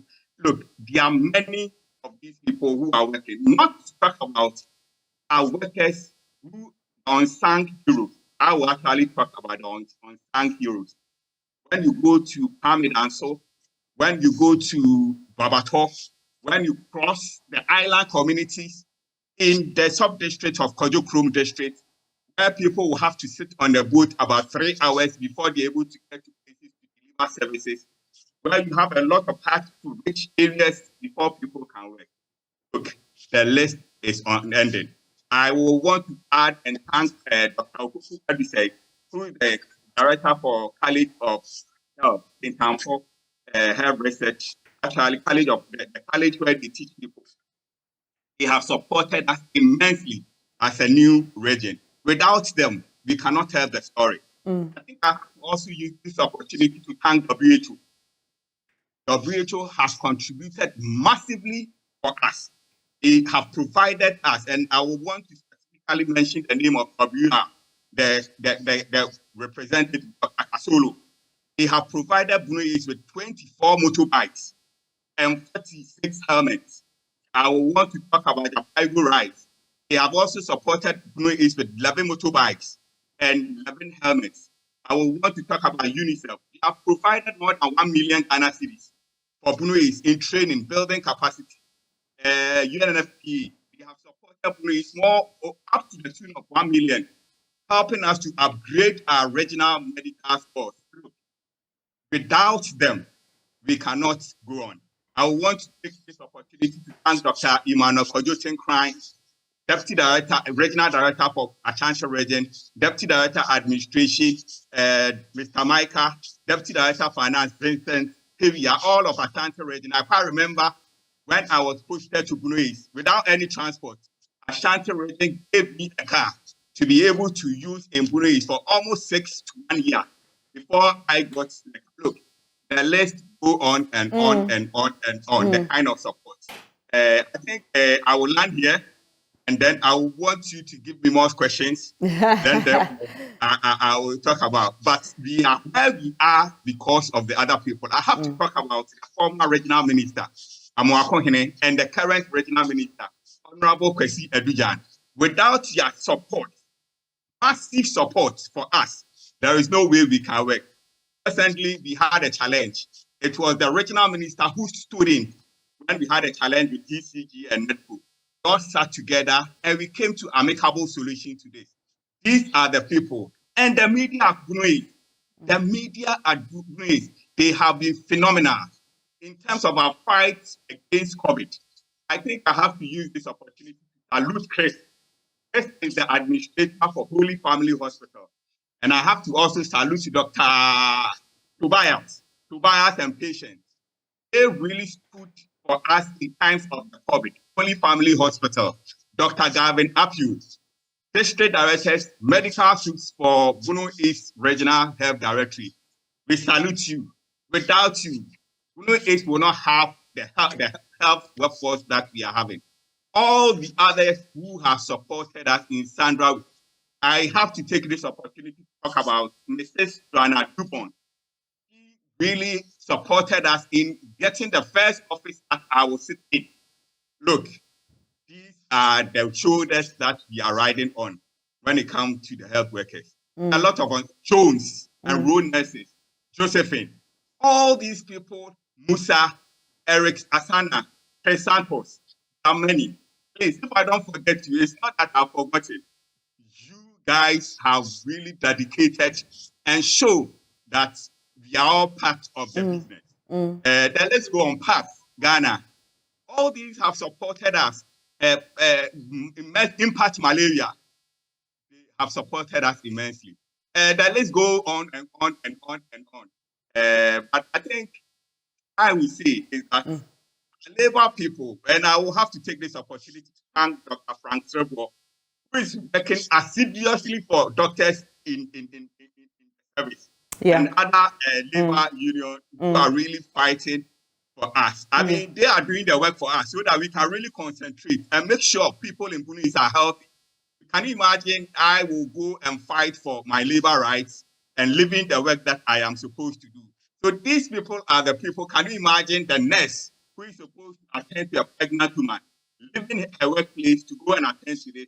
The pharmacist, the health information officer, the disease control officer, the cleaner, the massive cleaners who are supporting us and making sure that we have a conducive environment to work in any time we come in. What I will say is that we have a dedicated people. A slight leadership, support, and all these, I think the sky will be the limit for us. This is what I will say. We still need more.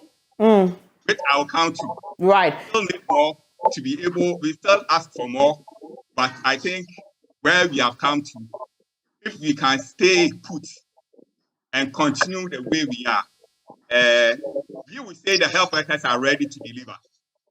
If given the inputs and all the necessary things, we are ready to deliver. Thank you. Right, and today is Workers' Day, so I mean it's okay for you to mention that on ending list of people you'd like to remember and celebrate, and I think it was very thoughtful of you to do so. But at this point, let me introduce Dr. Joseph Obing, President of GUTA.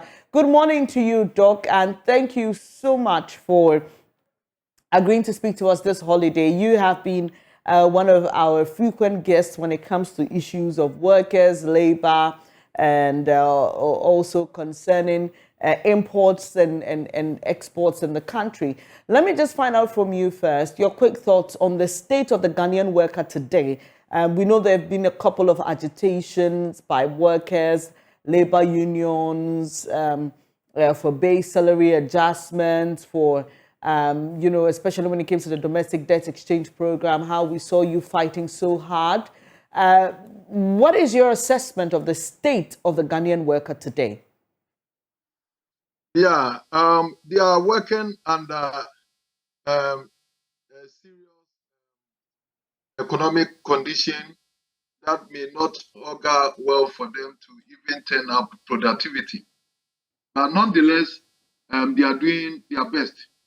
The Ghanaian labor force is also influenced by the culture and a serious negative culture of the Ghanaian society that is affecting our labor force. To tell the truth, about 60% of the Ghanaian labor force is unemployable. They are not even to be employed. And that is the truth. and they have been affected by the negative culture that we have. So we have to be able, as we are celebrating the May Day, to dissect and evaluate our workforce, our labor force, as to why they are unable.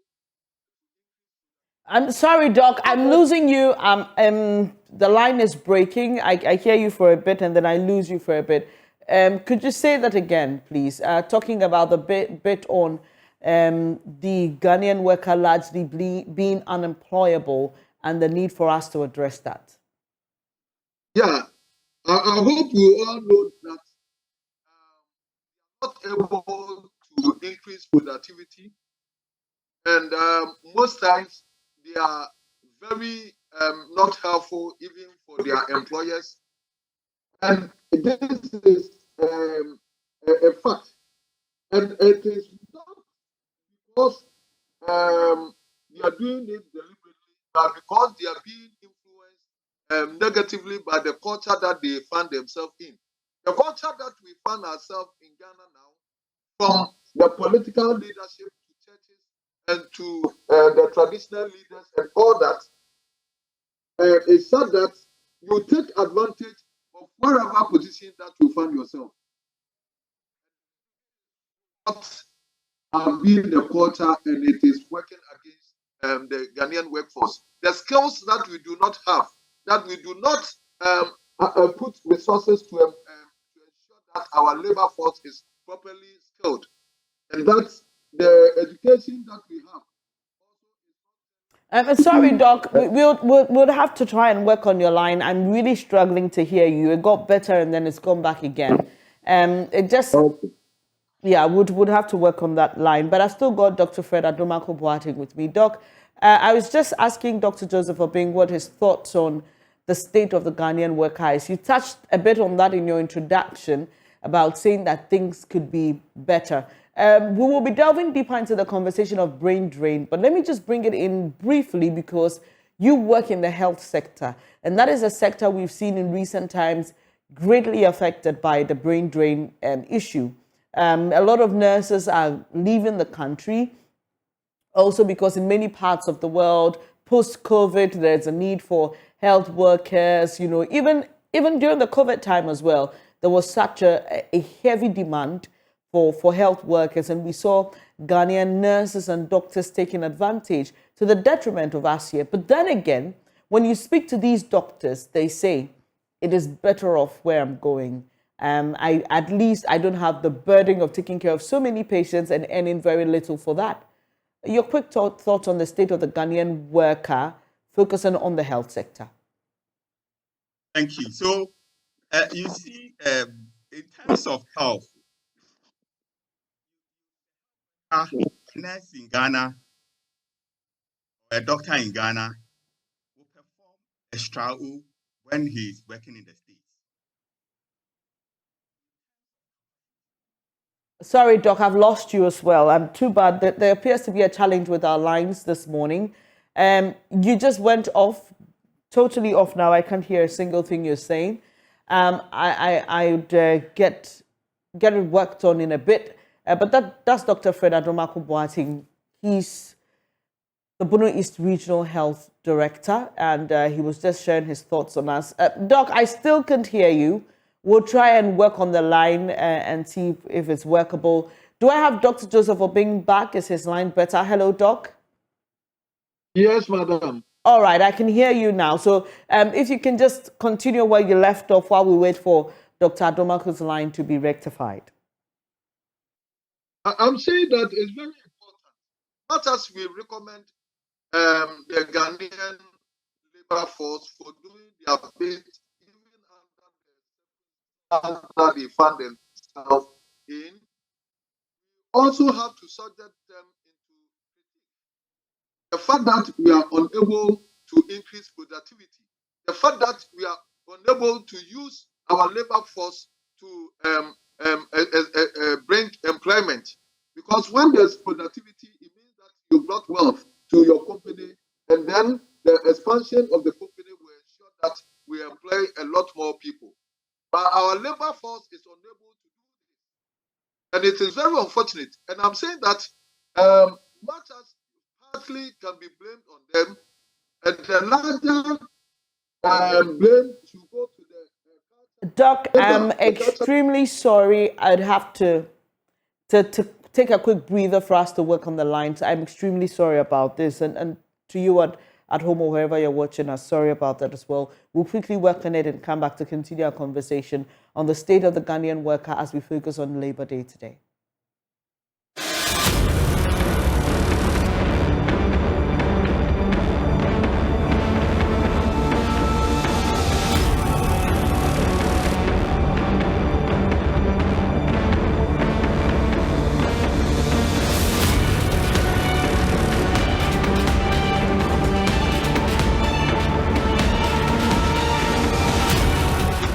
Thank you so much for staying on the AM show. We've been able to raise Dr. Joseph for being on the phone this time around. Hopefully the line will be better. The connection will be better there. Doc, can you hear me? Yeah, my dear. Perfect. So you were telling us about your assessment of the state of the Ghanaian worker, productivity-wise, the economic conditions. Please proceed where you left off. Yeah. So I was virtually saying that much as we should congratulate them for the effort that they are doing to work under the conditions that they found themselves in Ghana. You know, the working conditions in Ghana is not very good, but they do their best. But much as we commend them on that, we should also suggest them to critique, because our labor force is not able to help enhance on their own conditions of service, because if productivity is nil, then you do not expect any increment of your condition or any to better your lot. And that's what I'm saying, that about 60% of our labor force, as it is now in Ghana, is unemployable in terms of skills, in terms of work attitude, in terms of integrity. And I'm saying that this is partly due to they themselves, and largely also attribute to the culture that we have in this country, that whatever opportunity that anybody have in this country, you should take advantage of it. Be it political position, be it the church, be it the trading that we do, anywhere that we find ourselves, the chieftaincy and all that, everybody is taking advantage rather negatively on wherever the person finds himself. It's a culture. And that if we have to work on it, it will help us. Because the unemployment that we talk about, if Ghana labor force is not able to regenerate employment, who else can regenerate employment for us? Because the labor force should be able to increase on productivity to create wealth. And then the wealth will also ensure expansion of businesses and thereby employing another set of labor. But because the labor force as it is now is challenged by those things that I said, are still not able to be able to regenerate employment for the country. And that's why we find ourselves as a country, the situation that we find ourselves now. So we need serious orientation culturally, and then provide the necessary skills. And if I will have to draw your attention to something. Most of our workers, especially the traders, the few people that we've been able to employ, are all taking advantage of the employment that we've given them, and still is, and that is impeding on our progress.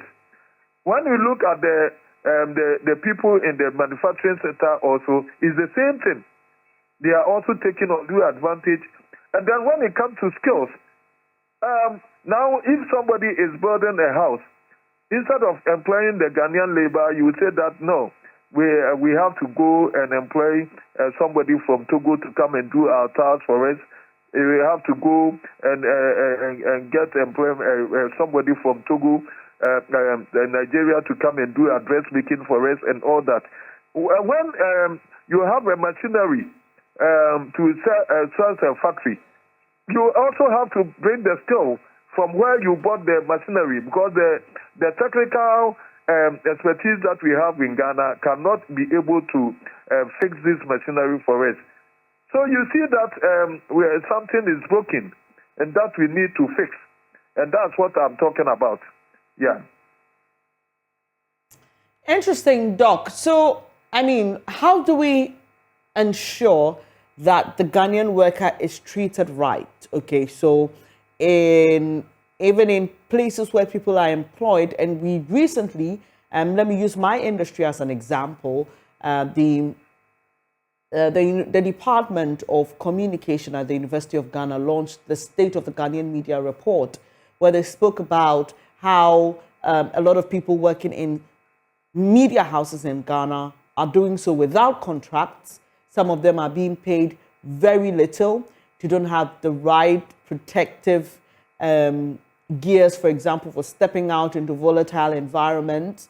They don't have the socio-economic support to do their work. And so there are many people who are working, giving of their best, but they don't get a lot in return. This is just the media I am referencing, and I am very sure it happens in other industries as well, where people are given jobs to do without contracts.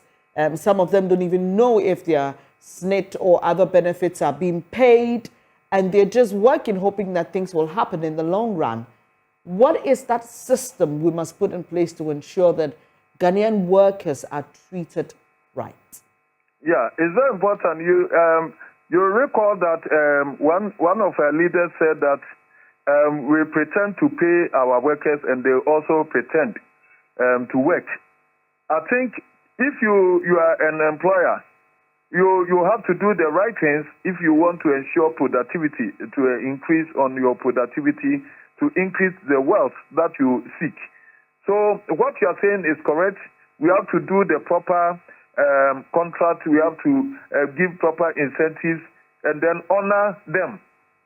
If we're able to do that, then the worker is also very much motivated to do his bit.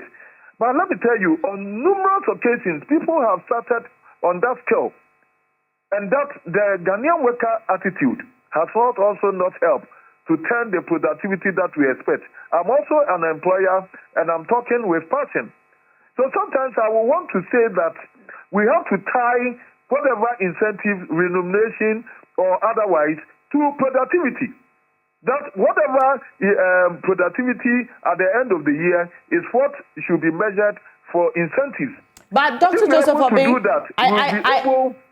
Doc, I appreciate the angle you're coming from, but is it also not because people don't have contracts? Many of them are not earning enough, and so they don't even have the peace of mind, the joy of giving of their best. Isn't that more of the problem than what you're citing? I admit we are that talking exists. on the same scale. So the contract that I'm going to have with my workers should also say that your work incentives is going to be tied up to your productivity. Then it's a contract, a win-win situation for the employer and for the employee. If we are able to do that, then everybody is tied up to the contract, then we will move forward. So it shouldn't be that it should favor the employee where he will deliver nothing. And then it does not produce anything, and we do not regenerate employment for others and all that. So yes, there should be a well-structured contract between the employer and the employee. And then the employer says what he needs. And then the employee also demands what he wants. When we have been able to do that, then of course, when we start working, then everybody knows what he has to do, and then it will turn into productivity. So I believe in what you are talking about, and that's how it should be. And we should try and change the culture. That it shouldn't be that everybody go to a workplace for the benefit that you will have, the advantage that we have, to the detriment of the work that has been offered him. that is bad, and that is mainly the culture in Ghana that is not helping the growth of industries and even regenerating of employment. Doc, does the Ghanaian worker know the power they have? In other places, for example, when workers demand their rights, they do it confidently. For quite some time, we have seen leadership of unions come out strongly to demand better working conditions for their members. But do you get a sense that we really know the power that we wield as workers? Yes. You see, your power that you wield depends on the wealth that you've created for the industry. The extent of wealth that your contribution have been able to generate for that company. In that case, you use it even as a blackmail on your employer. That if you don't do this, I'm not going to generate this for you. But in the situation that you are producing nothing, you don't even have the will to demand. And I'm telling you, so somebody will ask, it's a chicken and egg situation. Which one comes first? If you are given a job, you should be able to fulfill your part of the terms, generate the wealth for this company, and necessarily the wealth that has been generated will trickle down on you. And then you can also use, because you're able to turn productivity and all that, use that to your advantage for your demand, because then they know that when you leave the work or when you stop the work, they are going to lose. But if you are producing nothing, and that's what most Ghanaian workers are producing. They are producing negatively for their employers, and that they don't even have the will even to go and demand anything, and that they do that, and then they don't get anything also. So I'm telling you, if we are able to change our attitude towards the work that we do, both employer and an employee, then of course we'll reach where we all want to go. Doc, I'll be wrapping up with you. I don't want to be one-sided. And say that I appreciate that. I appreciate that. But Doc, I'll be wrapping up with you shortly. But do we have mechanisms that protect the worker? If somebody is watching us this morning and says that, okay, I have an issue at my workplace. We have tried to solve it internally. It's not working. Can I elevate it? Who do I go to? And what is the assurance that my elevation of the problem will not cause me to lose my job or be victimized or be treated like a sellout? What can Ghanaian workers do to ensure that their concerns, i.e. salary concerns, safety concerns, even for some people, it's harassment in their workplace. What can they do beyond the mechanisms in the company to ensure that their issues are resolved without fear of victimization or losing their jobs? I think this one is purely education, because the rules and engagement of labor is clearly spelled. We have the labor unions, and then we have the labor offices, and then we have even the labor ministry itself. And then all these things are spelled out with strong backing from these organizations that we've talked about. So it's a matter of educating the employee to know what his basic right is, and that he shouldn't be afraid of the employer. Otherwise, there will be unnecessary abuses by the employer also. But then, if everybody is educated on the rights that they have, I think all is bound on education, knowing your right and where to go. And then we have all these structures in Ghana. I hope you know that. We have all these structures. So it's bound on education, and people should know their right. Yes, and that's why we are here to help people get an education, an understanding of how things work and who and where to go to. But Doc, before I let you go, today the amended taxes take effect. We're being told that will definitely lead to an increase in the prices of some commodities and even for many people may even affect their salaries in the long run. What should workers be bracing themselves for, even as we anticipate, according to some experts, harder times? Yeah. When we are already overburdened with taxes, and that everybody knows. So to impose additional taxes on us is going to create another layer of cost on doing business, and that everybody should know, and then should be able to embrace when the time is ripe. And as to when it will start, like one writer said, Guta is expecting price hike. You know, we have just started the implementation, and the effect of it, I don't know the timing, but definitely when people started having the effect on their costing and all that, then it will be transferred onto the to the consuming public, and it may not augur well for all of us. So most times when we talk, when the business community is fighting this fight, we do it for the consuming public. We don't do it for ourselves, even though it will also benefit us. Sometimes we also need their support.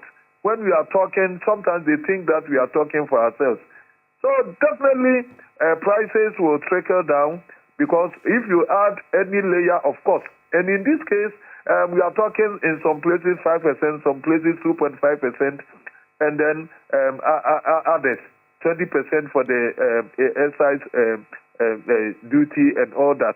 So this thing will definitely not be going to be absorbed by the business person. He's going to transfer it onto the consumer, whether he has the ability to buy or not. But we sympathize with the consumers, and that's why we've been fighting that these things should not pile up on us. Because when the consumer's purchasing power has come down, like the inflation is eating it all, it does not augur well for the businesses, because the turnover is then curtailed, and that it also suppresses our growth. And that's why we always do not even think that prices should be higher for the final consumer to come and affect us in the longer way. By this time, it's a choice by the government for the purposes of the IMF.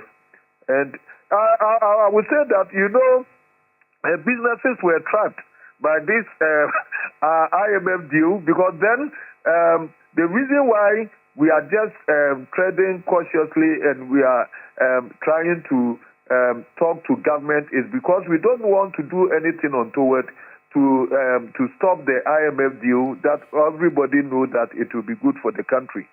But I think that the government is also taking undue advantage, because we are trapped in this. And we still demand that government sit down with us to revise some of these things. And we think that the media review, budget review, we can seek audience with government so that any possible revision is done, so that businesses will not collapse. It will not be in the interest of the Ghanaian economy when businesses collapse, and the IMF deal will be a sham. Yeah. Well, thank you for your time this morning, and happy Workers' Day to you once again, Dr. Joseph Obinges Guta, President, ending our conversation on Workers' Day on the increase of some commodities due to the introduction of some new taxes. Dr. Faraduma Boateng is still on Zoom. I'm told the line is much better now. Doc, sorry about the earlier challenge, but I was taking your quick thoughts on the health sector and the issue of brain drain. And this is largely linked to, one, the conditions here for health workers, conditions of service, and also some of them even opportunities to progress, to grow in the sector. How do we deal with this even as we commemorate Workers' Today? Well, these are determined by market forces. Ability to pay will determine where people would like to go. Obviously, do I want more salary or more money? Of course, yes. So I had the opportunity to do a presentation for GMA, Ghana Medical Association at Bolga. And I really did a calculation for what a doctor is earning here as compared to mates in the States. And I told them I didn't want to call depression. So I didn't change the money from cedis to dollars, and they were all laughing. Look, if you translate the money from cedis to dollars, look, the Guardian should be applauded. And so currently we have a lot of nurses leaving the shore to other countries. But I just want to give a quick example. You remember our fight against COVID across the whole globe. You know, Ghana was rated number 2 next to South Korea in terms of how we approach COVID. So you can see that in terms of workforce, capability and capacity, we are able to do that. We have been trained in such a way that wherever we find ourselves, we will be able to deliver. That's the first one. Not only that, your work environment. You know, as a nurse, as a pharmacist, as a doctor, wherever you are working, you need some instruments, you need some logistics, you need some conducive environment. In fact, at times you need some infrastructure to be able to work with, so that you can really do what you have been trained for. And I can give a typical example, like you will have to do a CT scan to be able to know what is the cause of this person's stroke. Whether is it the person is bleeding or is it an impact. You see that environment, if it's not there, then you are limited in what you can do. So when we were growing up as doctors, we were coming from medical schools as nurses, we had that in mind. Our ability to have a good culture environment, to be able to practice what you have been trained. We are not yet there. And so most of the time when people are looking at motivation and other things, money is good. For you to have fulfillment, ability to have equipment wherever you are, infrastructure wherever you are, the levels that you can refer. Those are some of the things even at times workers are also looking for from where I sit. And that's what will push a lot of people. So we have a lot of nurses and doctors running away. We blame them, no. I mean, that is natural for people to do. So we will have to make sure that we put in mechanisms where these people are retained, wherever their services are needed. So if you ask me, what do we have to do in terms of addressing this? I think that's what my able Frank Cerebral Dems are doing, and other Ghana Nurses Association and midwives are doing. We have to come and then really trade. There should be a trade-off, so that at the end of the day, as we are saying that we are going to increase prices, my purchasing power and the ordinary doctor's purchasing power will not reduce. Those are the things that we also ask for anytime that we come. So do you want to ask me, will doctors need more, nurses need more money? Of course. We will always ask for more. And then not only that, we're also looking at the environment by which we'll be able to practice what we have been trained. I appreciate that you bring in the angle of the environment, and that's to say that when workers ask for more, it's not always about money. It's sometimes about the conditions within which they work, and not only even where you work, where you stay as well. Because sometimes I know I've been shown a doctor's quarters, for example, in some communities, and I'm like, this is not encouraging enough. Who would want to come and live in this, when there are other opportunities out there? So it's become very competitive, not only locally, but opportunities abound outside the country, and that's why workers may consider those options as well. I appreciate your time here this morning. Dr. Fred Adomako-Boateng is Bono East Director of Health, and he started off by thanking his team and thanking all those who helped to make administration of health in the region a good one. And so once again, congratulations to all of you workers. Apologies we couldn't bring on board the Secretary General of the TUC. He was billed to have a conversation with us, but we couldn't have that conversation with him. But it's been a fruitful one, and I hope that as a worker, you feel satisfied and hopeful that things will get better for you. Much later on the show, you have the opportunity to share your thoughts with us. But right after this, I'm not sure what takes over. She'll be looking at how brain drain is affecting our workforce, not only the health sector, but she's looking generally at that particular important part of our lives. But a study by Innovation for Poverty Action has shown that Ghana was chosen as one of the best known examples of a sub-Saharan African country grappling with high brain drain. Austin Game will be her guest to stay.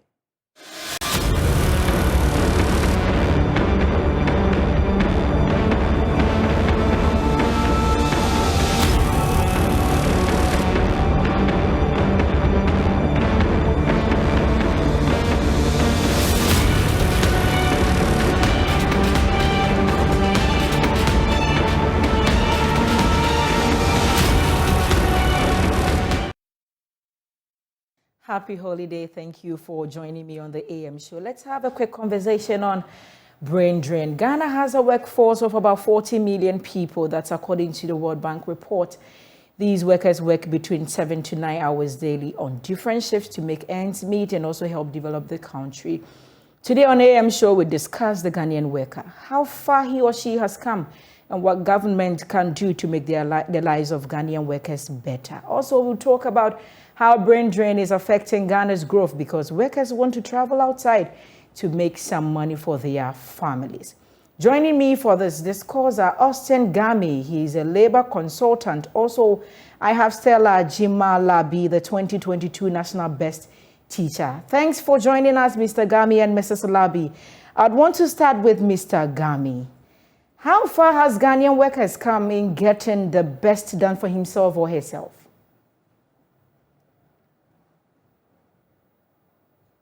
Are you there, Mr. Game?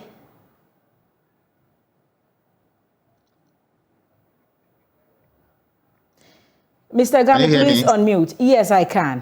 Thank you so much for joining me. I wanted to know how far the Ghanaian worker has come and, getting the best done for himself or herself. Thank you. I appreciate that.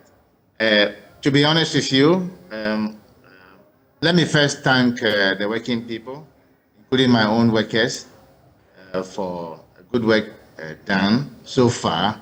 Though life has been very tough as a result of the economic conditions to which our president himself and other leaders have alluded to.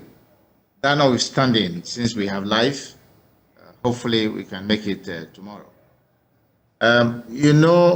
It's the most difficult thing in life is to excluded.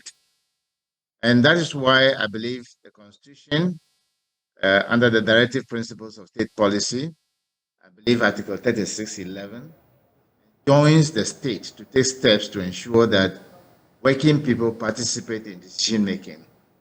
And the Labour Act is very clear as to the extent to which working people should be given opportunity to participate in decision-making at all levels. Unfortunately, it does appear that it is becoming an illusion. If we can make it possible to have clear leadership, ensuring that we have inclusivity at the front burner, and ensure that people are encouraged to contribute their quota by way of ensuring that they do not just go to work to be paid, but they are part of the decision-making process. And I believe strongly that in the absence of that, we are confronted with the massive economic challenges that we have in the country as of today. So whatever we can do at the leadership level to ensure that working people are not just working people, but they are going to be participating in decision-making at the workplace, that will be the best for everybody. And the issue of the pull factor from Europe, even though they are all suffocating in one way or the other, will be abated. But for now, it appears that we are forcing our people to go outside the country, to go and work under any condition at all. That's where we are, and I hope and pray that this maybe would revive something new in the minds of the leadership and the people to together. But it's a problem. Mr. Gami, we live in a country where decisions are made and about the health sector and education sector, and you hear stakeholders shout and claiming we were not involved, there were no roundtable discussions. Do you think the leaders are reluctant? Well, to some extent, some level of reluctancy may be there, but the main issue is that it's not part of our policy. There's appear it's not part of the policy, even though there's clarity under the directive principles of state policy in the 1992 Constitution, like I referred to, and that's what we lifted. I formed part of the team. Indeed, I was the chairman of the committee that wrote the Labour Act. And therefore, we lifted bodily what is written under the directive principles of state policy and expanded it and created space. Under section 113, we even created, I think Ghana is the only nation under the sun that has a national tripartite committee in the entire world, so that involvement of working people will not be a figure of speech. It will be something real to be magnified at these meetings. Otherwise, these economic crunches that we are talking about, the working people will not be talking about their pension today when they would have been involved. Not just involved, they themselves too can write and request for this meeting. I'm using the word request charitably because we have to be civil in our language. So if I say demand, it's like positional. So it's about making a request, a very innocuous request to the Ministry of Employment and Labor Relations, and they will come under section 113 of the Labour Act and have a very congenial atmosphere, have a conversation that would enable them come out with their concerns that they have. It won't be on placard, it won't be on demonstration, it won't be on threats of going on strike. It will be a civilized conversation. It appears we are having a challenge of real quality leadership in this country, in any form or shape. And that's what we must be able to do. From workplace to our marital homes to everywhere, we must include people so that decision-making will be simple for everybody. In regards to these placards, demonstrations, sit-down strikes, is that the only way a worker can communicate to the leaders? Or is it that the leaders think these workers do not deserve what they are fighting for? Well, if you lack knowledge, you suffer the consequences for it. Again, the labor law is very clear, and it is not permissible for leaders, especially employers, to either decide how they want to involve people and the way not to involve them, what kind of information to share, what kind of information not to share. Inclusivity is completely missing in Ghana here. And once it is missing, people will have to find ways and means of including themselves. And that is the bane we have on our necks. And I want to suggest that workers, by their nature, would want to be obedient, want to be respectful to their employers. And the law is very clear and they know it, but it appears that lording over people is also just to be part of the style of Ghana as a nation, to instruct people to take position and say, I'm the leader, I'm the boss, what I say, do before complain, that kind of thing. It has even translated into our marriages, and you see a huge number of divorce cases, huge number of separation cases. It's just that way. People want to instruct and not to allow people to be part of decision making. So long as we remain in that kind of situation, this country will continue to be underdeveloped. And we will assume, if we have some small high-rise buildings and road down here and there, we assume we are overly doing something. And now we are confronted with it. The economy has run at amok. Here we are. So people should learn lessons. Let's include everybody. The Senchi style that was deployed in 2015 to be revisited. And I know my friend, the president, has the capacity to do that. Let's open up and let's get together and talk. Working people want a place to talk. And that's why Section 113 of the Labour Act is very, very clear that tripartite meetings should be called, not to tell people what they want to do, but to allow for conversation. It defines the quality of the relationship in the country. But when it is positional, do it before you complain. It is not a fighting zone. Mr. Gami, let's get something right here. With the inclusion, there are some subordinates, the moment you include them, they feel superior. Who and who should be considered? No. The mistake is that it's being discussed the wrong way. Before you get to any form of roundtable discussion, you have to have cardinal rules that will govern the procedure of that conversation. Remember, I keep on using the word conversation, and the conversation defines the quality of the relationship. If you are a married woman, and I believe you are, you and your husband having a conversation is different from when he's instructing you. It's different from when he says, do it this way. This is the way I want it done. That way, you are not even fit to be called a husband to start with. So clearly what it is that employers must have cardinal rules that will govern the procedure of the negotiation. How are we going to have this conversation? In a very gentle way, honest, open, very specific. Let's keep talking for the number of hours we have all agreed to.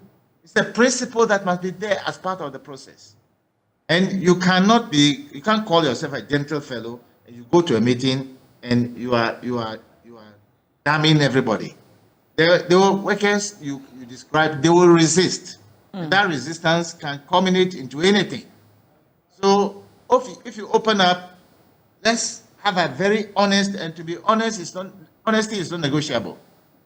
Honesty is not negotiable. It's different from being respectful. Respect, you can introduce fanful respect. We don't want fanful respect. You have to be 100% honest, and it's not negotiable. Let people say what they want to say. Let it not be true. Just confront the issue as it were. That's all.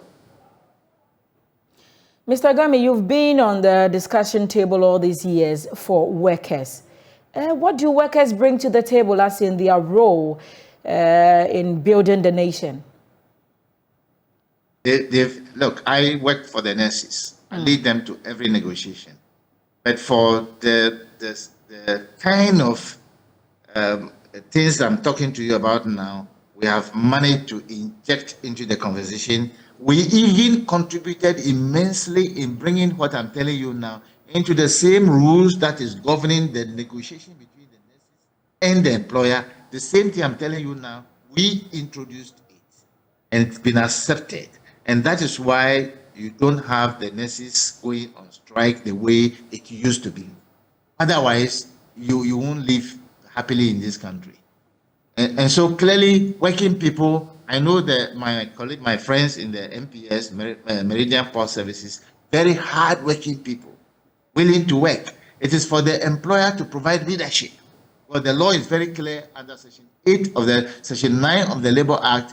Employers are to provide that kind of leadership. Workers have their responsibility as well, their duty as well under Section 11.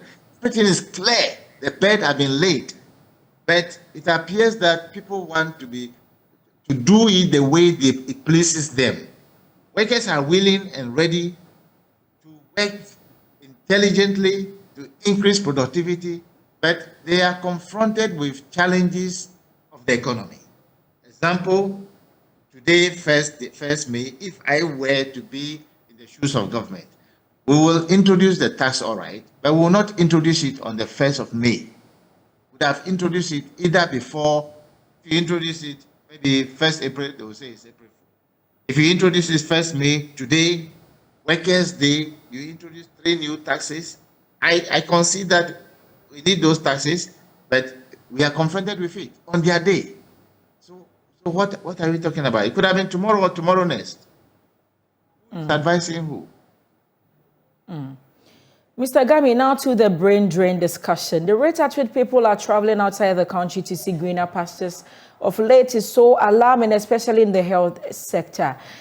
What is going on wrong in there, pushing people outside the country? Yeah, the pull factor is working. And the pull factor, as you know, is to draw people out of the discomfort zone they find themselves in, into a comfort zone. Even though it's true, even as at yesterday in the UK, nurses were still going on strike of one way or the other. But a lot of our nurses are going. A lot of other people, professionals are going. And it's so confrontational. You know, there, things are equally expensive, but they have some breathing space. Here, it appears we are not having breathing space. People are worried about their tomorrow. They will not have a roof over their head. And so they think when they go outside and they make some few pounds sterling here and there, some dollars here and there, they can, you know, be able to come and put some roof around their head. But coincidentally, I formed part of the team that wrote the pension scheme. The pension scheme, as we envisaged it, is not being put into use the way we wanted it. People are not even being credited. The fund managers are not receiving the money on time. We don't have investment, opportunities. The only opportunity we have, which is the government bonds and government instruments, have now become an albatross on our hands. So clearly, we have a challenge. And so any electric pool, people will be pushed into it. And that's what it is. So the pull factor is working against us. And because we have not created the enabling and safe environment for work to be done and people rewarded based on their level of productivity. So it's creating kind of climate in the country. It's quite painful. Thank you so much, Mr. Gami. Please hold on. Let me go to Stella Jima Labi, who happens to be the 2022 National Best Teacher. Ma'am, good morning. Please unmute and talk to me. Good morning. Okay, good morning. Good morning. I hope everything is okay. Yes, everything is fine, and I'm excited to join you this morning. Being a teacher in Ghana, we know hasn't been easy for you. But what is your trick? So for me, I always say that in order to be sustained in everything, you need the grace, and you need to be intentional as well. And so in the midst of all the challenges, the grace sustains. That is what I have been surviving with, because you take your salary and the rate at which the inflation is so high, the rate at which things keep going up, you don't even know how you survive. It's not about the finances or the money that you receive at the end of the month. That doesn't do anything. And so for me as an individual, it is just the grace that sustains. Personally, I've been a teacher before and I know how it is. Waking up in the morning and, you don't even know what to expect with these kids. But we call them our own and we have no option than to stick and stay with them. Have you had opportunities to travel outside Ghana to make ends meet? I've had opportunities to travel, but for me, mine has been personal. That anytime I travel to learn, come back to make the country better or wherever I find myself better. I've had the opportunity to move, but I've returned. I've not had the opportunity to go and stay permanently. And if the opportunity comes for me to go and study, I'll go and study. But to go and settle there, I feel that the space I find myself needs my my capital, my human resource capital. And so if we are desiring to make where we find ourselves better, then we are always complaining that things are not moving. Then if you also move, where you find yourself be better? How will the area that you've left be better? And so it's been there. The opportunity has come to move, but then it's not just about moving to settle, but moving to be better in the return. Lots of your colleagues have lost hope in the state. It's not like Europe is our hope. Everybody is trying to find a way in there. But you think Ghana needs you when you're still here? Don't you think you're making a huge mistake? Not at all. I've seen colleagues who have moved outside the country and returned tattered. I've seen people who have relocated and then return and don't have anything to even survive on. And so it's about being circumspect about where you're going and what you're going to get out there, and then who is behind, who are you leaving behind. It's all about what you have in mind. You can decide to move, all right, but if you are moving to wherever you are moving to, and you've left a family behind, there are families to take care of, there are a lot of other children who need your support. And so if I'm moving and I'm leaving these children behind, who will make them better? That is the question. Yes. As 2022 National Best Teacher, I know that award was a turning point for you. How has it propelled you?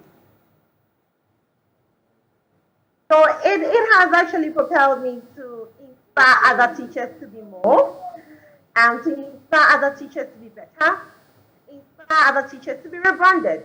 That's the term for me. And so I see the teacher and personal branding. People want to move, all right. But where you find yourself now, have you thought about how you can recreate? And so we say unlearn, relearn, and learn. Have you thought about recreating in the space that you find yourself? Because you can be better in the space you are now, due to the inputs, due to the things that you add up to yourself. So you are teaching what other resources are available that you can put in to survive. And so winning the best teacher has rather challenged me to inspire other teachers. I remember having an interaction with some teachers from Cape Coast in the course of the week. And while talking, they got to realize that the profession we are in is not a mundane one. It's not an ordinary one. And the perception that people have created about the profession makes it so. And so as teachers, as individuals, if you purport in your heart and you tell yourself that this is where I am, I have to be better in this space, then other people will also see you better. And so this is how it has challenged me. It has challenged me to make others better and look beyond where I find myself now. Still, no profession is 100%. We know there are loopholes everywhere. Can we talk about one or two of them that makes you think it's pushing your colleagues outside the country? So I know some colleague teachers personally who have relocated to UK and not to teach, but to go into healthcare. One of them I remember told me that, let's go. You know, there are opportunities out there. You can sell everything you have now, and then once you go to work, you will be able to make up for it. I think it's also because of the dollarization of the economy. The dollarization has made things too expensive, has made cost of living too difficult for the ordinary Ghanaian and for the teacher, I should say. And then because of that, they feel that if they relocate, it will help them. And their relocating is not about going to teach, but it's about going to venture into a space that will make them get a lot of money to make them better and to make their families better down here. So I think the dollarization is part, and some of them also feel that they need to get quality and better education. They feel that the education that we have here is not solid. Yes, they feel that the education system is also tearing apart, and because it's tearing apart, they're finding themselves there will make them better. Still, I know you are one person who really have Ghana at heart. And as the 2022 National Best Farmer, how does it, Best Teacher, how does it feel when you travel to remote areas and you come across kids lying on the belly, writing, no desk, no shelves, nothing? How does it feel? it's been sad. It's been a sad, state. Anytime I travel, I move outside the car, go to the villages, because that's one of the things that I'm very passionate about, and making the learners and the teachers better. And so for spaces that I found myself in, seeing children lie on the floor, children sit on the floor to study, it's been saddened. Look at, I just see a child with a tear in the eye, and you sit back and you say, what is going wrong? And you see people driving in big cars, you see people living in, big homes with using a lot of electricity, some of them being sponsored or paid. That area is quite passionate, and so when we go there, you see me talking in a certain way. Still, sometimes are you there? You see all these things happen, and it's quite sad, because those who are supposed to see to it that these things are done are not. They are not doing it, and who is to be blamed? The stakeholders in this area, the people in the community. So I think that education is not a one-way affair.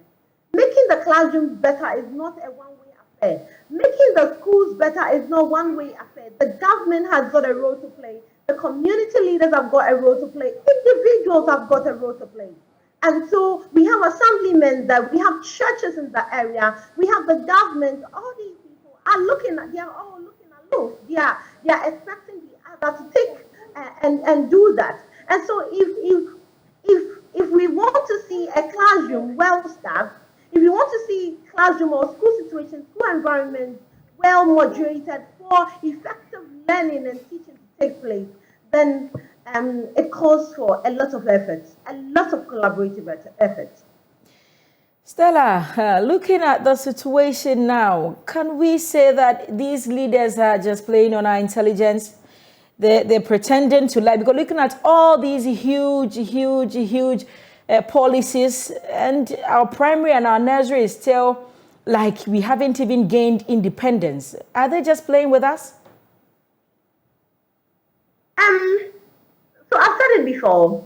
I think it's about strategy. We need strategies. We need a strategic plan. And if we have the strategic plan there, nobody will come and toy or play with education. So you come and you know that this area has been earmarked. We need to provide these things for these people. There are a lot of new structures being put in place. Meanwhile, there are a lot of abandoned structures being put in place. There are a lot of furniture that have gone waste, and nobody is fixing it. Meanwhile, in other spaces where their children are, that's how I should put it, where their children are, they sit on comfortable furniture, they sit on comfortable desks, they have all the resources they need to compete with the outside world. And so, should I say the government or the policy or the stakeholders are playing with our intelligence? I should say yes, they are. Because if they have the country or the next generation really at heart, then there wouldn't be any cuts when it comes to basic education, especially because basic education is the foundation. And as the Bible says, if the foundation is broken, if the foundation is not solid, what do we seek to achieve? What do we seek to enjoy? If the foundation is not made well. Stella, please hold on for me. Let me go back to Mr. Gami. Mr. Gami, thank you for holding on this long. Back to the brain drain conversation. This country, we will say, obey. Should we expect a better future? Well, to be honest with you, better future is relative. The issue is that, like my friend Stella said, the amazing grace of God has kept us so far. And that will be what to propel us eventually into the rapture, as it were. And that's what that's my focus. I know there cannot be anything extraordinarily good coming up because of the kind of foundation we have laid. Our foundation is one of the worst in the whole world. It's going on the same way. I teach very high level people every Saturday in my program, And I can tell you that you can't come in front of me and go the same. But I am so scared for this nation. May I repeat it? I am terribly scared for this nation. In every sphere of our life, we appear not to be safe. And everything is going against us. We don't appear, and I hope and pray that people listening to you not be that thinking about their parochial partisan kind of thing. It will get me angry the more if they do that. Because we don't need partisan decision to make our children who are suffering to come out from these doldrums. And why not people wanting to go away from this country? If you like, let them bring 10 vessels to the port of Tema and Takrady. The country will be half empty. That's what will happen. And so nobody should venture and waste his energy and time to defend what Stella and I have contributed this morning. You do that, you do it at your own peril. Because I don't have time to waste on partisan things. We want people to write policies, and we want people, the human resource available to ensure that these things are implemented in the best interest of the nation, and not NDC and MPP and CPP and KGP. I don't care about that. What we care about is Ghana. Ghana as a nation, temporary as we are in, as Guineas, we must make sure that things are done and done well. And therefore, if anybody come up tomorrow morning wanting to vent his so-called partisan understanding about these things, he is just wasting his time. I am not going to be part of the people who would like to put on gloves and speak to please anybody at any level. I'm not interested in being the president of Ghana, and that's why I'm sitting where I'm sitting. But we must allow ourselves to contribute our quota to bring this nation up to the level that we want. People will leave. We will leave this nation tomorrow. 1995, I was in Chicago. I was doing study around some 10 different states of the U.S. in labor relations and mediation and so forth. When I got to Chicago, I realized they were paying people $10, $50 an hour for being house help. Being house help. $50 an hour, 1995. Today, how much do you think it will be? So if I would go, and if Stella will have the opportunity to go, if the likes of her or somebody would like to go to that country and be a house help for some old lady, and will be paid maybe $100 an hour, I will go, regardless of the difficulties. You know, and so that the brain drain is not about a kind of smooth professional knowledge. That's not it. They go there to do other menial jobs, cleaning things, and they get paid well. They are building houses here. And so clearly what it is that, and I can tell you, there are people in Makola who sponsor teachers, who sponsor nurses, who sponsor other people. That is their investment. Because when they invest their money in our bonds and our instruments, we misuse it and turn around and they will have some kind of haircut. And so to prevent that, I can tell you that Makola people, they invest in people who want to travel and they get returns. They sign agreement and they also get returns. So it is not just that the people just want to travel. They don't. Some people even don't have money to pay ticket, to buy the ticket. But there are people who buy the ticket for them, sign an agreement for them, give them 3 months hotel money, and in turn they work and they all share the money. So it's an investment. The push and the pull factor that is working in Ghana is not just that Europe is clean enough and Europe has some job enough. There are people in Ghana that is their investment. I'm not aware, I'm telling you today. And funny enough, you don't need a huge certificate to work there. and receive this $100 an hour. Comparatively, you might be tempted to believe that it's better out there than in Ghana. But Mr. Game, is it too late to start building the foundation again? Can't you rebuild it? From class 1, we have to change our policy and begin the lessons from class 1. Otherwise, I can tell you in the next 10 years to come, Ghana will be tired. Let me use a very charitable word. Ghana will become tired because our policies are just jaundiced. Our perception about people is so bad.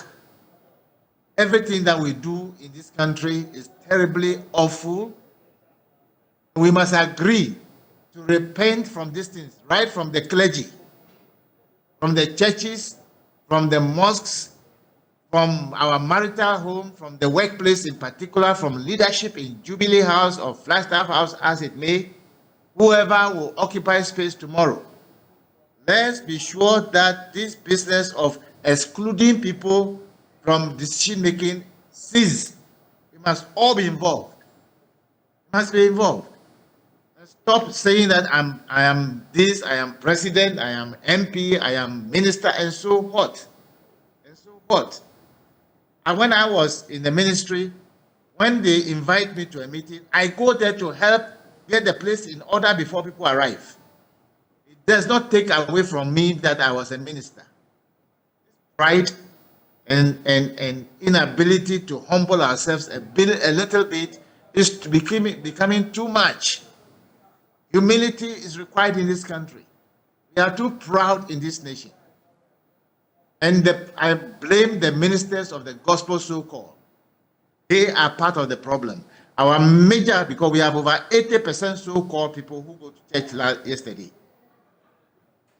Mr. They are Game. terribly bad people, and the clergy is quiet about it. Everything that is going on, they are all partisan people themselves. Very annoying. We should stop it. Mr. Nobody Game, should bring it near me. Is the quote-unquote let it slide attitude of Ghanaians playing a role in what we are talking about? Exactly so. Exactly so. Let us stop being sycophants. Let us stop being bootlickers. Let's call spade spade, but do it gently. I'm not calling for people just being ruffians. No. We must be gentle. Gentility means you must be honest, and you must be honest about your neighbor. You must be honest about everything you do. You must have rules that will ensure that everybody play in that space. Let's stop being hypocrites. And I refuse to be part of that. I will not even support myself, and I won't support anybody that will want to undermine the system. Neither will I support anybody that will want to make Ghanaians look stupid. We must ensure that our children, our grandchildren, will not come and face this terrible, wicked thing that we are going through now. We should not. We should not. And so we must begin from class 1. Youth, look at Boku. Look at what is going on in Boku. Look at what is going on in the country. Conflict all over the place. Breakages all over the place. Nothing is working well. We must accept that we are at fault, including me. I'm not taking myself out of it. All of us are at fault. We must accept the challenge, and learn to be honest, learn to be very specific in what we want to do now, going forward. And we are ready. I'm ready to help. I think I know a little bit. I don't know everything. Nobody can know everything. Knowledge is like baobab tree. You alone, your hand cannot equal it. But the little I know, what Stella knows, what you know, what somebody knows, what the president knows, what the vice president knows, what everybody knows, let's bring it on board. Otherwise, when they bring empty vessels to the port, the country will be empty. The people will leave. Guarantee you. Thank you so much, Mr. Austin Game. Now back to Stella. Stella, what are your final words to those that matters? So I loved all that he was saying, and I was nodding to it, because the bottom line is a foundation. We can be doing everything. We can be building universities. We can be building mansions, whatsoever. But if that foundation is not well taken care of, then the future we seek to see. Now, I have this line that if you are designed to see a beautiful future, think about what you are investing now. And so what are we investing into the younger generation? It's the honest lies on all of us, whoever is listening this morning, whoever is involved, to join. And I love that Mr. Austin said that we are, the anthem, we are, the song, we are all involved, we build in our motherland. So we should all be involved in building our motherland. We should all come together to make the Ghana better. We should stop being political. We should stop politicizing everything. Somebody raises a comment right now, they'll say, oh, she belongs to party A, oh, she belongs to party B. And because she belongs to party A, party B, when the things need to be addressed, when the things need to be touched, it is not touched, because everybody is afraid. And so it is. There are a lot of things that I have to talk about, but there are times that people will call me and they're like, Jima, be careful. Don't say this, don't say that, because party A will come and attack you, party B will come and attack you. And so the bottom line here, and my closing, whatever I'm going to say to end, is that if we are seeking, if we are desiring to see a new tomorrow, where the younger generation would love to stay in Ghana and not run away, I call it run away, and not move to another land and not return, then it calls for all of us to collectively see to it that the foundation is well laid. And whatever the children need in the classroom is given. Whatever the community needs to develop the children is provided. Thank you so much for your time this morning. I really appreciate your contribution on the AM show. That was Mr. Austin Game. He's a labor consultant, and also Stella Labi, the 2022 National Best Teacher. We had a nice conversation on brain drain in Ghana. We take a quick commercial break, and up next is Drive Safe with our brother. So we'll be right back.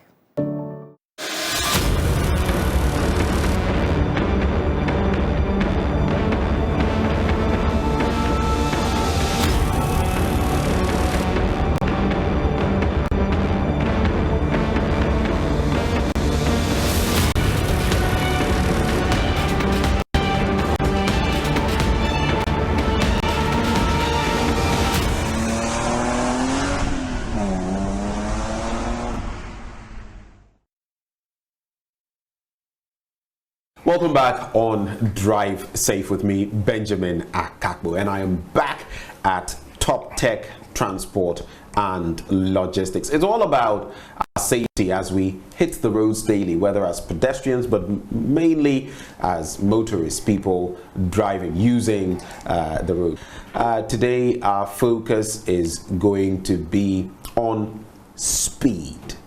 Speed. This is a monster of a situation. Speed. It's killing a lot of people. So what should we know about speed limits, limiters? I'm talking about tachographs and the rest, and the other dynamics. But before we get into it with Mr. Cecil Gabra, so you think you know, check out this road sign. What do you think it is? Check out the possible answers. All right, so you've taken a look. What do you think it is? We'll give you the answer at the end of today's segment. But without further ado, hello, Mr. Gabra. Hi, Ben. What's your secret? You always, I've known you for a long time, but you're evergreen, I should say. So you remain younger and younger. What is your secret? Well, the secret is I don't hide my age, so it controls me. Less food in the evening, and that is it. Everything in moderation. Yes. Okay.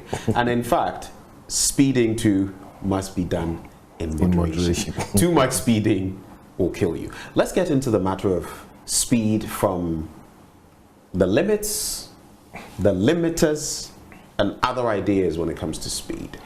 Right. If you look at road crashes itself in this country, 90% of it is caused by the human error. 5% is caused by the engineering of the roads, and 5% is caused by the mechanics of the vehicle. Okay, that is it. So 90% on account of the person behind the steering. Precisely, human factors. Right. Human factors. Now, when you break it down, you come to human factors. About 80% to 85% of the human factors is all speed, and that is it.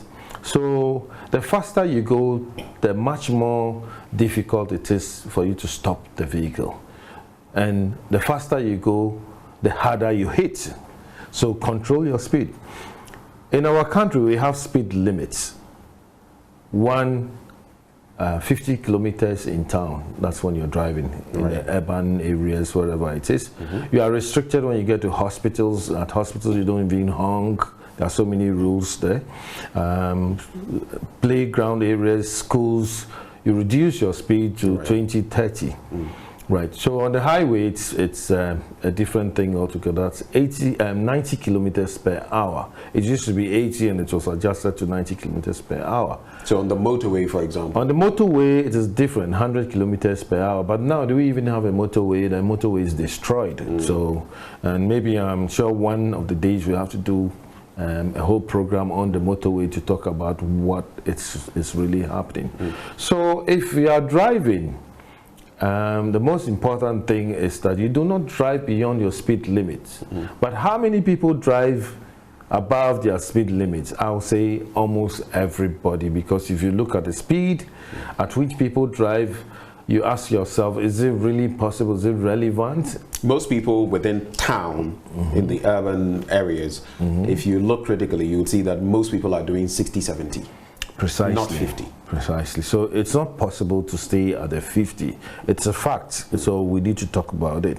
I feel it's time for the country to, the lawmakers to look at what in terms we have in speed, because you travel to the best countries with the good road safety practices, such as Denmark, Netherlands. You have the speed changing at certain times. That at this time you can travel at about 80, 90 kilometers per hour. But here we have one speed, like in town, 50 kilometers. We are traveling 80. So we need to look at the dynamics. We need and to make look the at the relevant dynamics. Well, if you speak to the engineers, they'll tell you it's because of the width of the road, the size of the road, and so on. But then we still need to look at the dynamics of having the speed limits.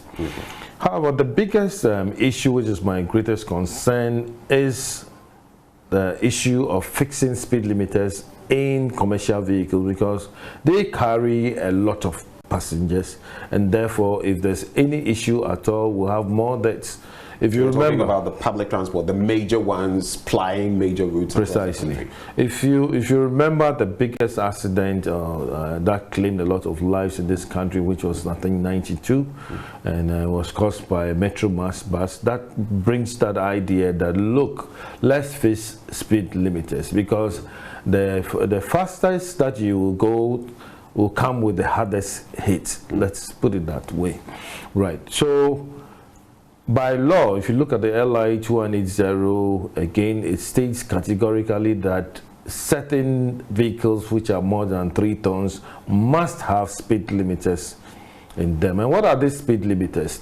Right, it is I'll say, should I say a gadget, or should I say it's a notch which is fixed under the accelerator, and it is calibrated that when you keep on driving and accelerating, it gets to a point in time that 80 kilometers it will not go again.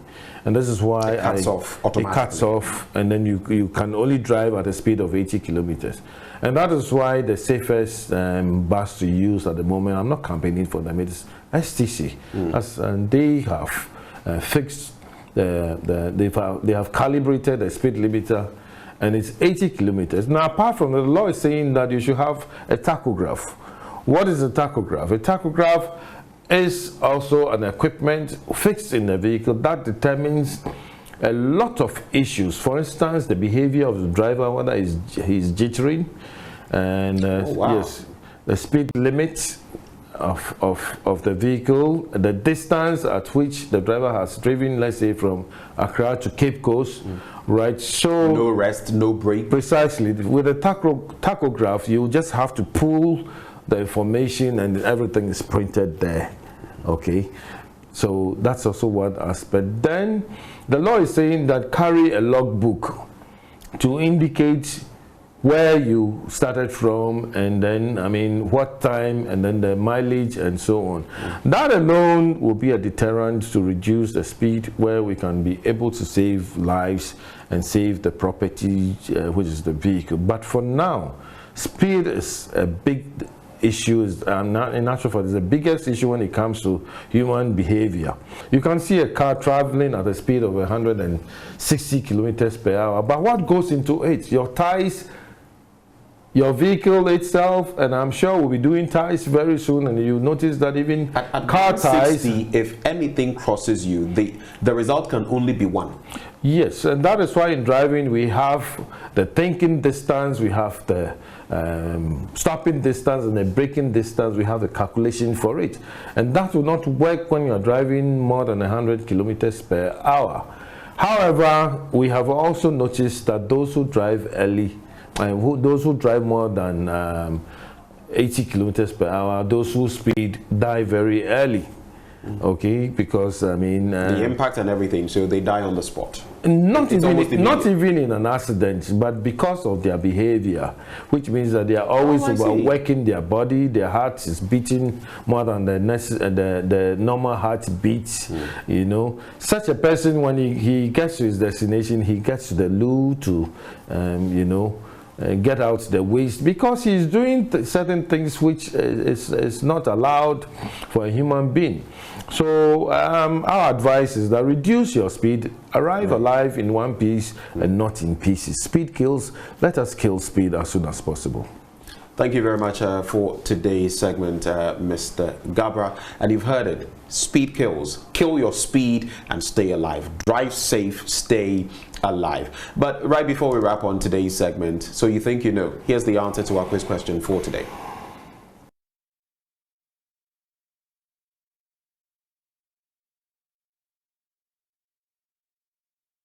And that's how we wrap it up with Drive Safe with me, Benjamin Akakpo. Thank you for watching.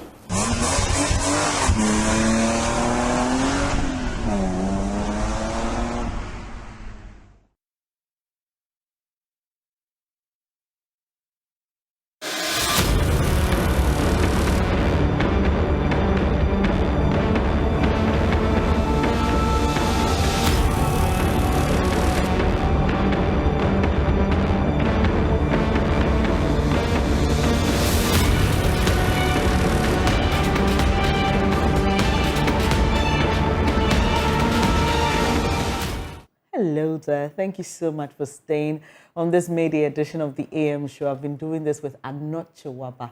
Wish I could have you here every morning. Honestly.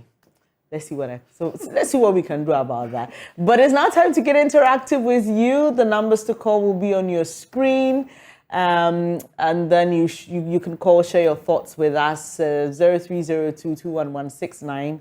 0302-211-691. And I will be glad to share it with the rest of the world. What are your thoughts? Anot Chewaba has been speaking to Austin Gami, a labor consultant, and Stella Jimalabi about brain drain. Much earlier, I spoke to the GUTA president and Dr. Adomako Boateng, who is Director of Health, Puno East. We basically have also been talking with them about labor issues in Ghana, what the concerns are. Are you a worker? What is your state? What would you wish for? What is your dream as a worker? Or what is that point at which you would say that the Ghanaian worker has arrived? And how long will it take for us to get there? Do share your thoughts with us. I'm not sure, but really interesting conversations we've been having. Yes. The brain drain issue, I remember when you were having the conversation, I said in the newsroom that even in the media space, you see people leave into corporate, corporate comms. And it's another thing highlighted in the State of the Ghanaian Media report by the Department of Communications at the University of Ghana. Also because there are certain conditions that people would want to have improved. And so when they see it in the other place, they definitely move out of the media altogether. And this is not about moving from one media house to the other. It's just branching out altogether. Yes. And also because of opportunity concerns and all that. So you just call us and tell us what you want. I'm not sure, but what would you say your dream for the Ghanaian worker will be like? You know, we hear stories of how it happens in other places in the world where people say, oh, I work in this sector, these are my benefits, these are the things that I can do. What generally for you will it be for the Ghanaian worker? You travel to Europe, and even as a cleaner, you are likely to get $50 per hour. So working for 6 hours would give you like $300 for the day. And in Ghana, you know, you work for sometime a minimum of 24 days in a month, and your take home is lesser than that 300 Ghana. We wish this country can be better. We wish things will work out. We hope they listen to our plight and they work towards it. Because what is so special? Why is it that the Europe is making it work, but Ghana can't? We have all the natural resources. We have everything. God blessed us with a lot, but still it's not working. And sometimes it baffles me. It is not the best, but we hope. Because some of us, we have the heart. We want to be in Ghana. We want to serve Ghana. Yeah. But if it continues like this, you would leave some of us with no option. And we keep telling people, giving them hope. And sometimes we know it's false hope. We hope it becomes a reality. I like the bit on where you say that sometimes people are really left with no choice. Yes.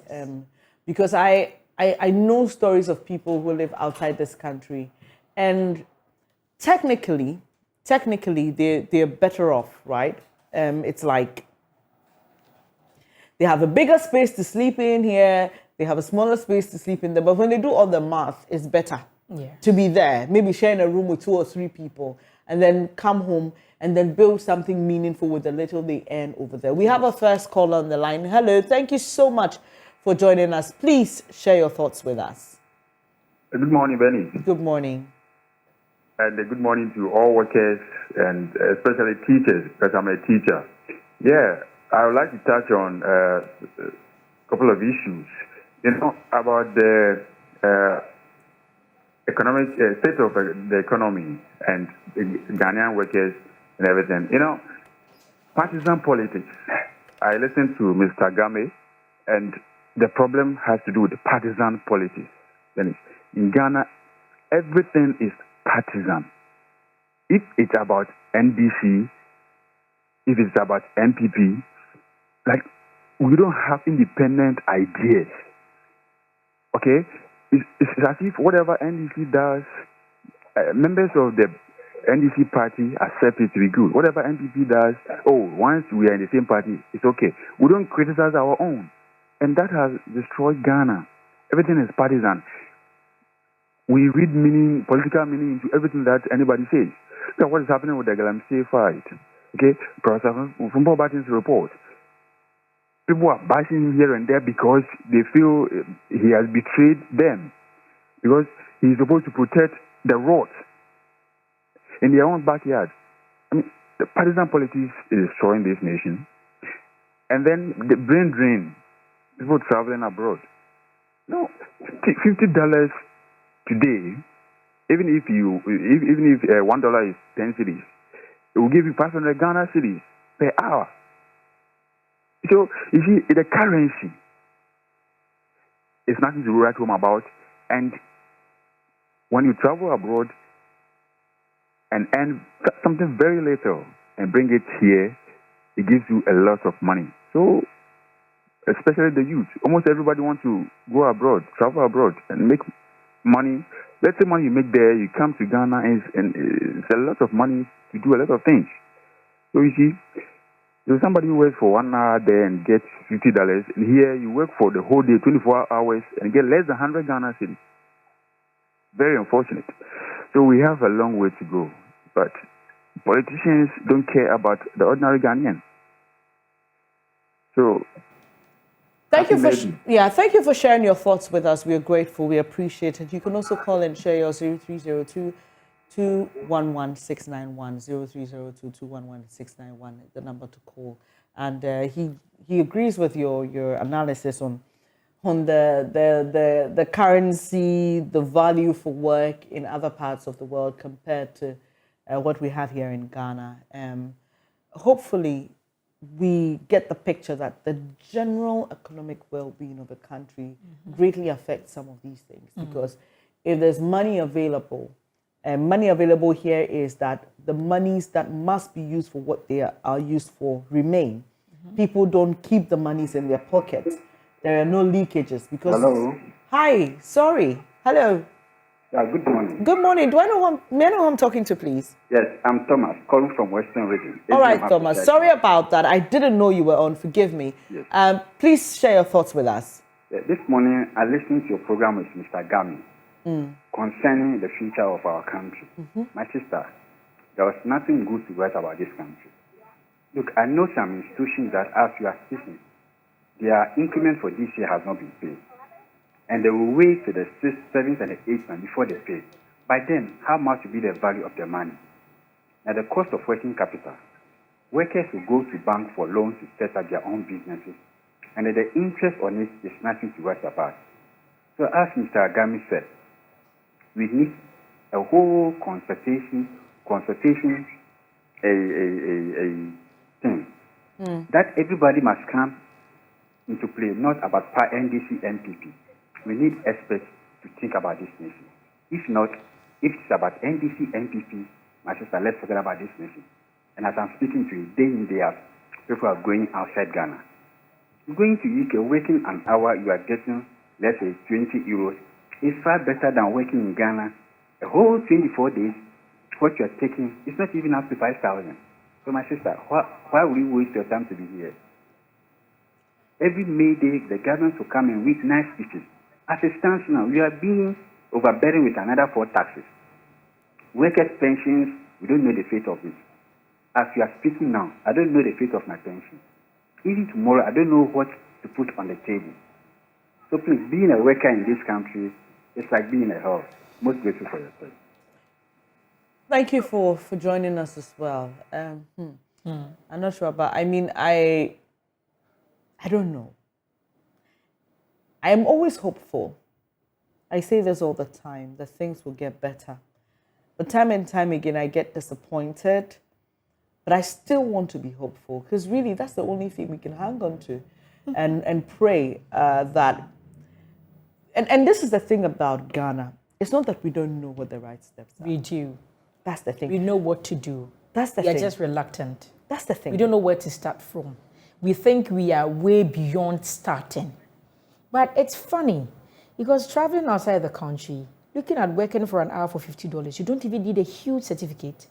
But in Ghana, we pay all the fees, we waste 5 years in school, and we come out and our take home is too meager to even sustain the family. And it's too bad. Talking about spending 5 years in school, a medical student was telling me the stress involved in studying and then coming, and the thing is, again, it's not only about the money they take home, but the stress. You know, doctors are really stressed in this country because the doctor-to-patient ratio is terrible. Yes. And they have to see so many patients and they're expected to give up their best. Meanwhile, they're doing a mental job, okay? Because if a doctor has to diagnose you, it's a lot of work. It's not just simple, do you understand? Sometimes I feel like we are not very kind to the doctors. But our last caller, Robert, is joining us from Tema. Hello, Robert. Let's hear you, please. Hello, good morning. Good morning. Yes. In fact, Ghana, the time will come, maybe the whole country will be left with, even if animals be living in there. That comes to mind like the man talking about everything they are putting politics in it. Look at this guarantee issue that I heard Gabi is taking the old man to court. If I don't know, the judiciary today are those who are not helping the system. Let the Ghana water, they shouldn't treat the water. Probably maybe what you people are showing on television, people take it as if it's just maybe picture. Let treat the Ghana water, they shouldn't treat the water. They should open it for just 30 minutes for the whole country. Let it come to Accra. Then when it flow through the tap of the judges, policeman, whoever, everybody will see it with their own eyes. I think they will chase garbage out of the country. This old man has brought a report which whatever he's telling is never anything that is a lie. Everybody knows. Look at how this your gentleman is serving in the bush. Is the government paying him? Are Ghanaians paying him? If not, he's the owner of the work. And the guy is sacrificing his life. And with this, you said the old man who is telling the truth, you are taking to court. Because you have the judiciary in your hand. You go there and then you manipulate issues. That is it. We are watching. A day will come. They will need to pay. Thank you. Thank you, Robert. And as we always say, sometimes the people who perpetrate the crime don't live to suffer the consequences. It is those who are much younger, the coming generation. And that's why the last time on Friday, a caller asked the young people to rise up and speak up. Because some of these leaders, old folks, they would be gone in the next 10, 20 years. That's a good question. Our voice is heard. Well, that'll be it for our show, and I've been doing this with Anochewaba Sewa. She is a host with my sister station, our sister station, Adum TV, and she does the Brigham show every morning, and it's been wonderful doing this with her. Benjamin, please, let's find a way to bring Anochewaba more often. I know you're watching from home. What happens to my show? Oh, we'll loan you. We'll do, you know how they do it in sports, right? Sometimes Man City is playing Arsenal, but there's a player on transfer from Arsenal. It's actually on a loan. It's not a full transfer, so you know it can work. It can work. Yes. Thank you for joining me. It's been exciting. Thank you at home for doing the watching. We'll be back shortly with News Desk. Please stay. Take care.